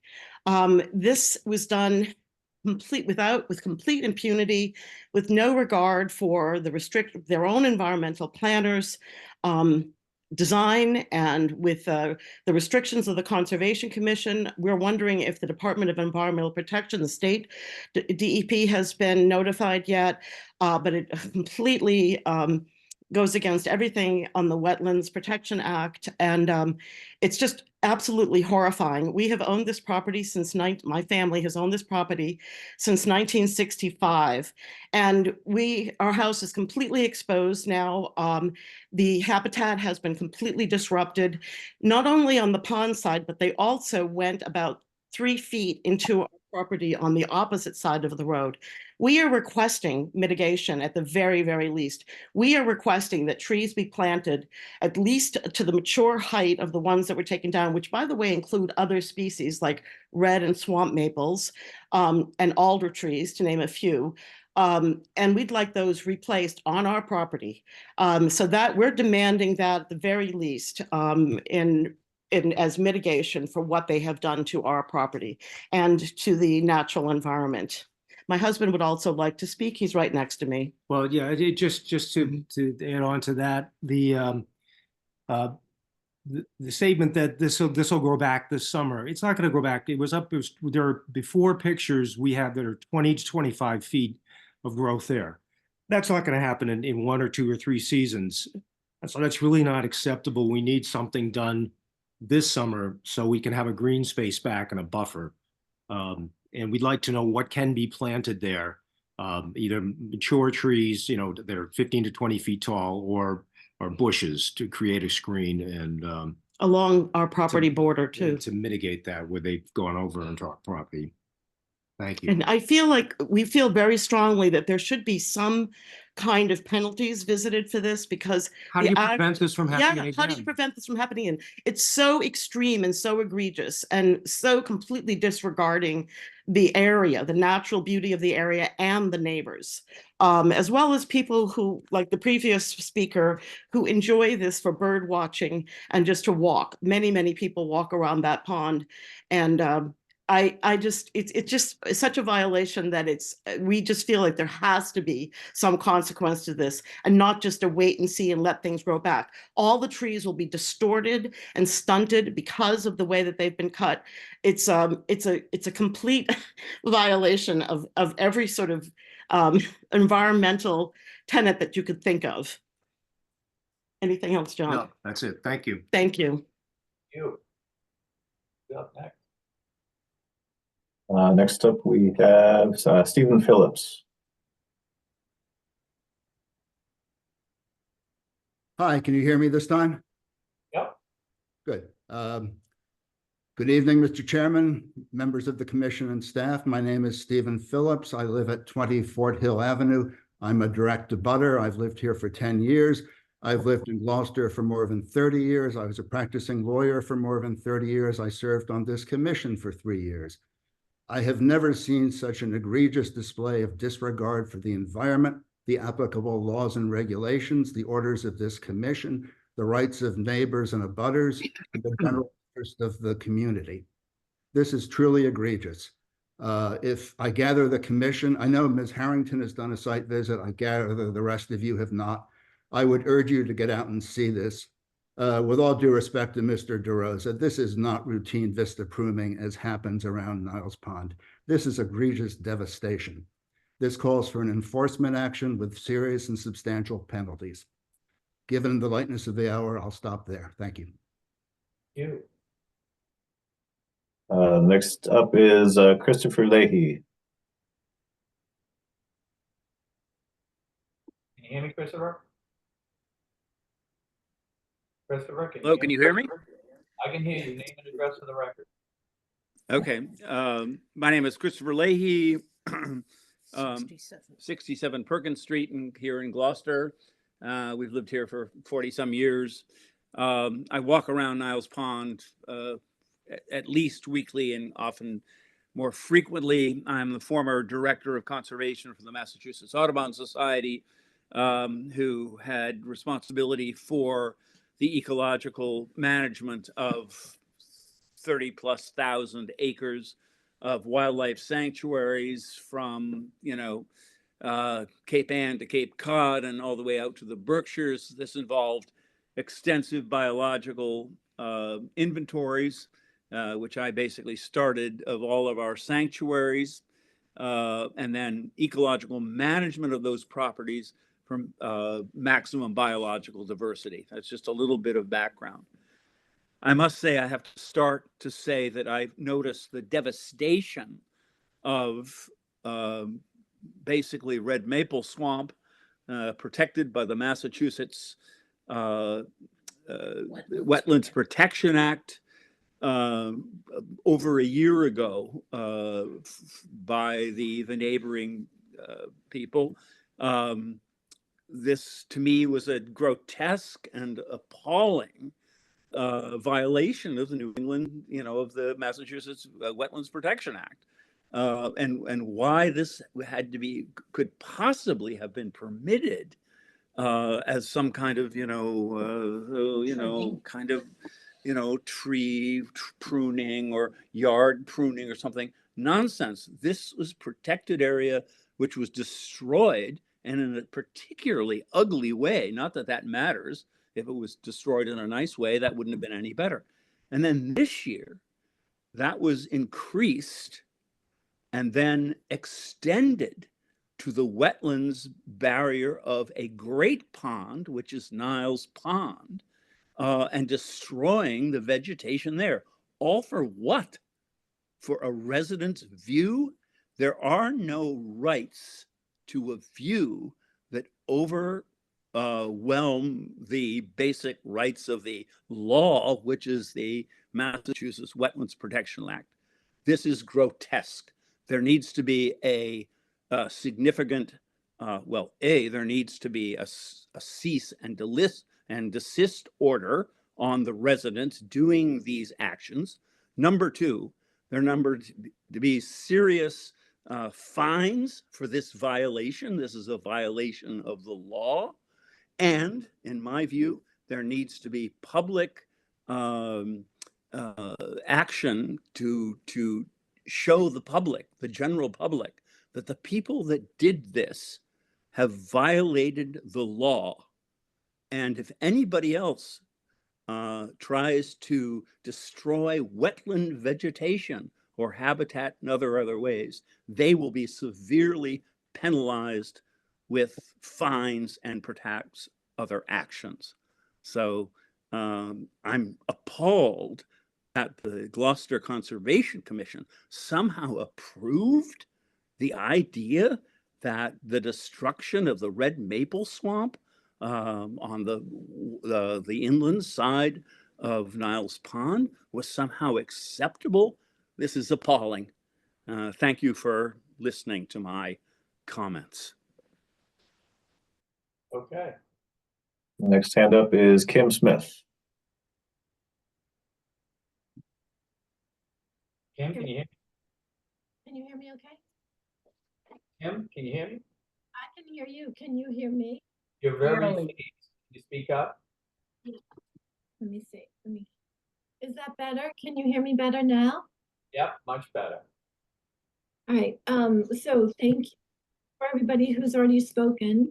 And I just wanted to add a few things. I don't want to go on too much because of the late hour, but I keep hearing that there's invasive species, but people keep getting to talk about there's also shadblow in there. There was also winterberry, cattails. And I'd like to just speak on behalf of the wildlife that is going to be impacted. We have painted, that particular area was a beautiful wildlife corridor where we had myriad species of, let's see, birds. First of all, we have great blue heron feeding there all the time. We have a growing flock of black-crowned night herons. We have warblers and thrushes, every songbird you can imagine there in that corridor. We have a beaver that lives there. We have a muskrat lodge now that is completely exposed. We also have, I see coyote. I'm there at Niles Pond every day. I see coyote, fox, and deer feeding there at that corner. It's just heartbreaking to see how that is going to impact the wildlife there. And I don't know what can be done because it's just so exposed now, and so it's just what to say. It's pretty shocking to all of us. So yeah. Oh, and also all the frogs that are there, and we have turtles crossing the road there all day, all summer long. We have painted turtles and snapping turtles going back and forth across the road right there. That's the area where they travel back and forth. And I don't know how they're going to be impacted either. So, yeah. It's bad. It's not good. I urge, as other people have, I urge everybody to go and have a look to see what it looks like. Thank you very much, Kim. Okay, we have another hand up, Ted von Rosenvinge. Thank you. Yeah, I too frequent the area. I live in Gloucester. I'm sorry, sir. Can you address for the record? My name is Ted von Rosenving. I live at 65 Norwood Heights in Gloucester. And I'm can you hear me? Yep, thank you. Yeah, I'm a registered civil engineer, state of Massachusetts, very familiar with land development and the rules. I also chaired a conservation commission in Connecticut, which I served on for over 12 years. I'm stunned by this. I went down to the site today. I couldn't believe the change I've seen in the last few weeks when I get down to look at very rare bird species like hooded mergansers and golden eyes. And I'm not going to list the whole list of them, but I just can't, as a chairman of a conservation commission, I was stunned at the ignorance of this desecration. And I think there should be penalties for this. This is, the aesthetics are bad enough, but what you're doing to the environment is reprehensible. And that's all I'm gonna have to say. It's destroying habitat. It's quite a change from what this beautiful natural place was just a few weeks ago. It's inexcusable. Thank you.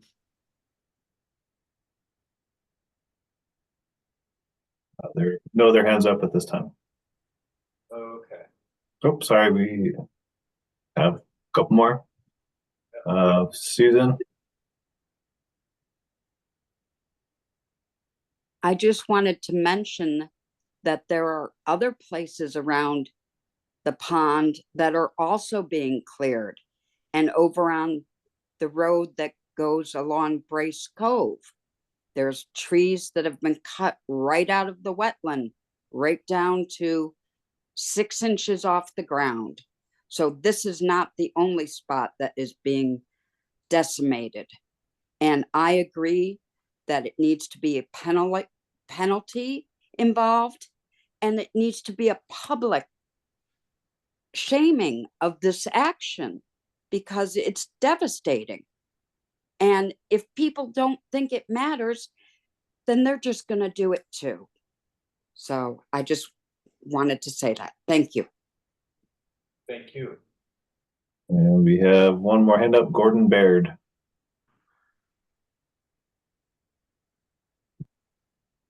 Can you hear me now? Yep, name and address for the record. I am Gordon Baird, 27 Fort Hill Avenue. Live about 2 properties over, and I am also appalled. The first question that comes to mind is, why do you buy a house in a wildlife sanctuary if you're going to clear down the sanctuary? Because the front is shocking, how the huge hole in the connecting forest at the bottom of Fort Hill, that's Audubon, and it used to run up Fort Hill Avenue. But if you don't discipline them, they're going to do it again, and they're going to do it again and again. So I think that's something to worry about. They say, oh, it'll grow back. Well, they're just going to do it again if it grows back. Thank you very much. Thank you, sir. There are no other hands up at this time. Anyone else wish to speak?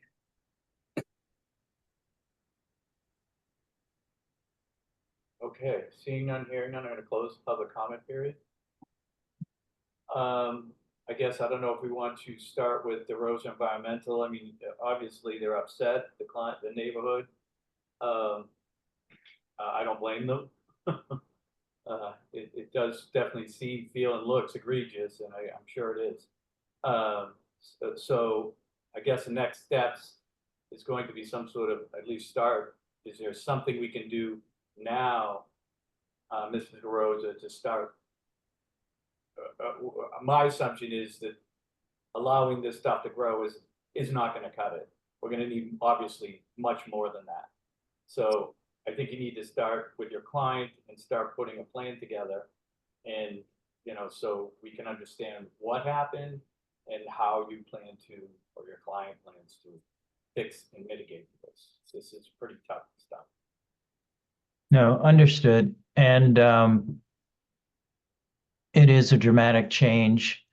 I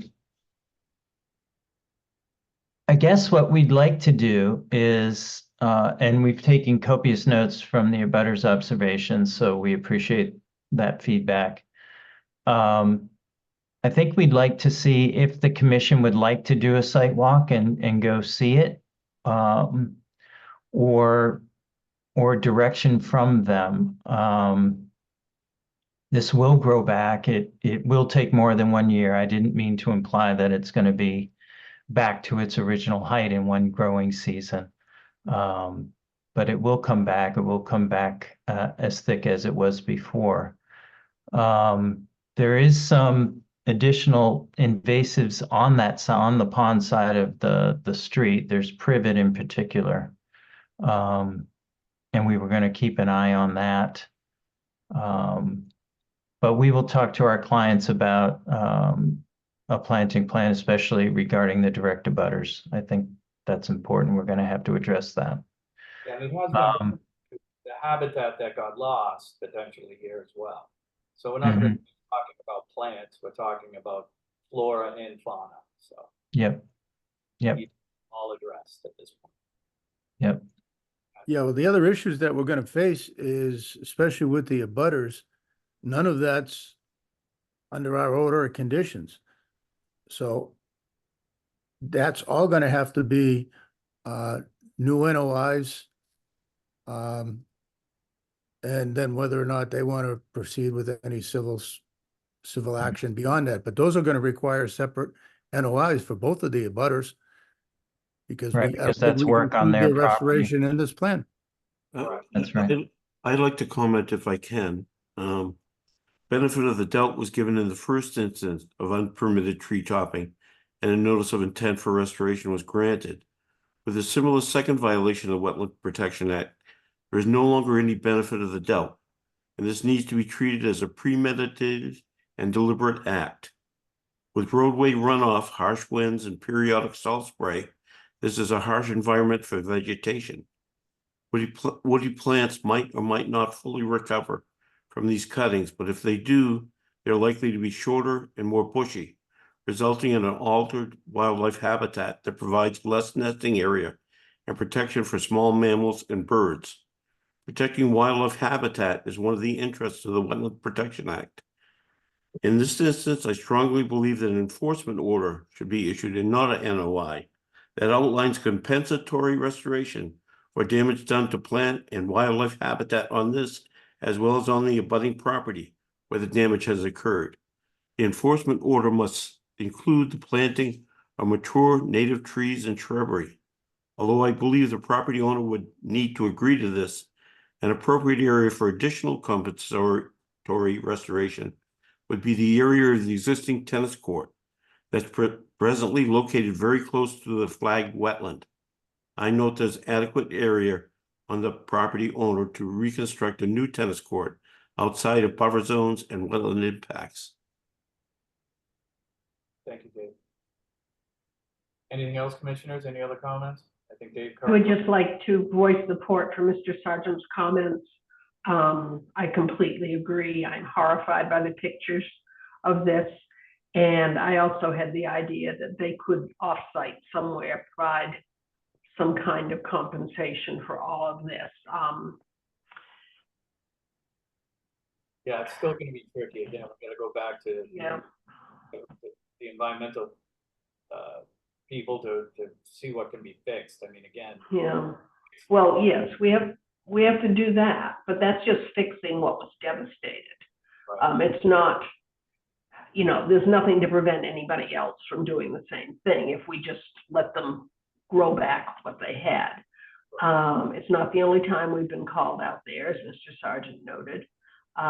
So I think there has to be some kind of a penalty somewhere, not necessarily a direct fine, but possibly revegetating somewhere that needs it. Well, vegetating, I mean, fines, we don't have a lot of power there, but we do have some.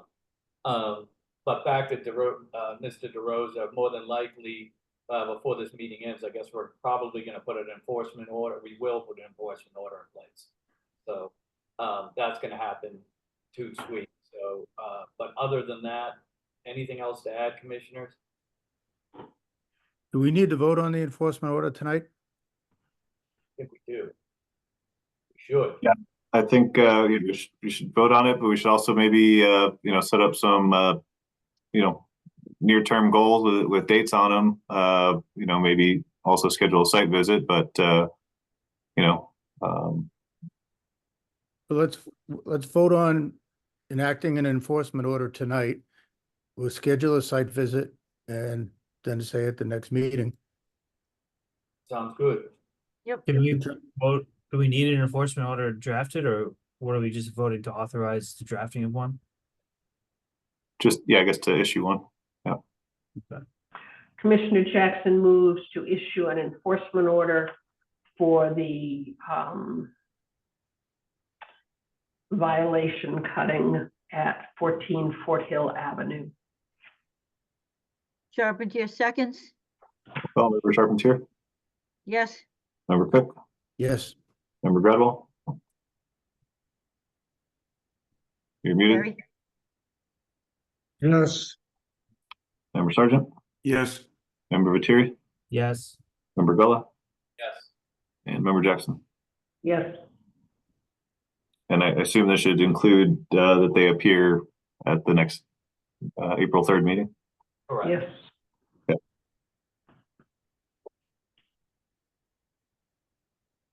All right, so we have another hearing here. After that, I guess you guys, Mr. Rosa and Evan. I think we're good here. You ready to, you know what you gotta do, at least your next steps? Yes, I think so. And we'll talk to Chuck about that in detail and consult with our clients. The did we want to schedule the site visit tonight, or do you want to do No. that through Chuck? Yeah, we Chuck. want to do it tonight. Okay, that's Yeah, we'll fine. do that this week. Right through Chuck. Thank you, everyone. Thank you. Okay. So now we have 227 Atlantic Road, Chuck. Yeah, so I've not had any communication since I've issued that order. But for both that one and sorry, I was just trying to clear up our panelists here. For 137 Winger Chic Road, I do not see Mr. Nyland here. And for 227 Atlantic, I guess, you know, we didn't ratify the enforcement for 137, and 227 should also be ratified if the commissioners agree. So you mean ratify, you mean we need to vote? Yeah.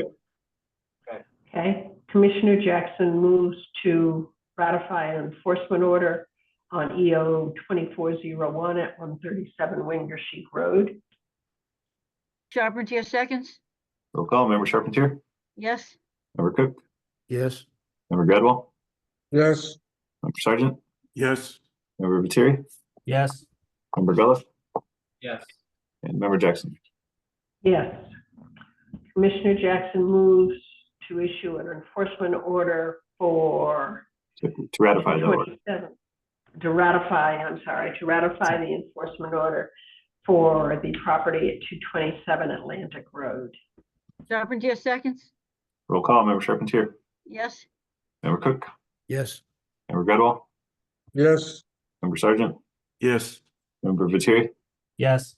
Member Gullah, Yes. and Member Jackson. Yes. So those will be included for your signatures this week. Okay. All right, are we ready to move to adjourn? Move to adjourn. Yes. Second. Call, Member Charpentier, Yes. Member Cook, Yes. Member Gradwell, I'm afraid to vote no. Yes. Member Sergeant, Yes. Member Viteri, Yes. Member Gullah, Yes. and Member Jackson. Yes. All right, everybody, have a great night. That was a long haul. Linda, get some sleep. It's time. You know you gotta. Everybody stay safe. Everybody stays. All right, so we'll get some dates from Chuck for site visits. Yep. Okay, Thank you, everybody. thank you. Good night, all. Good night.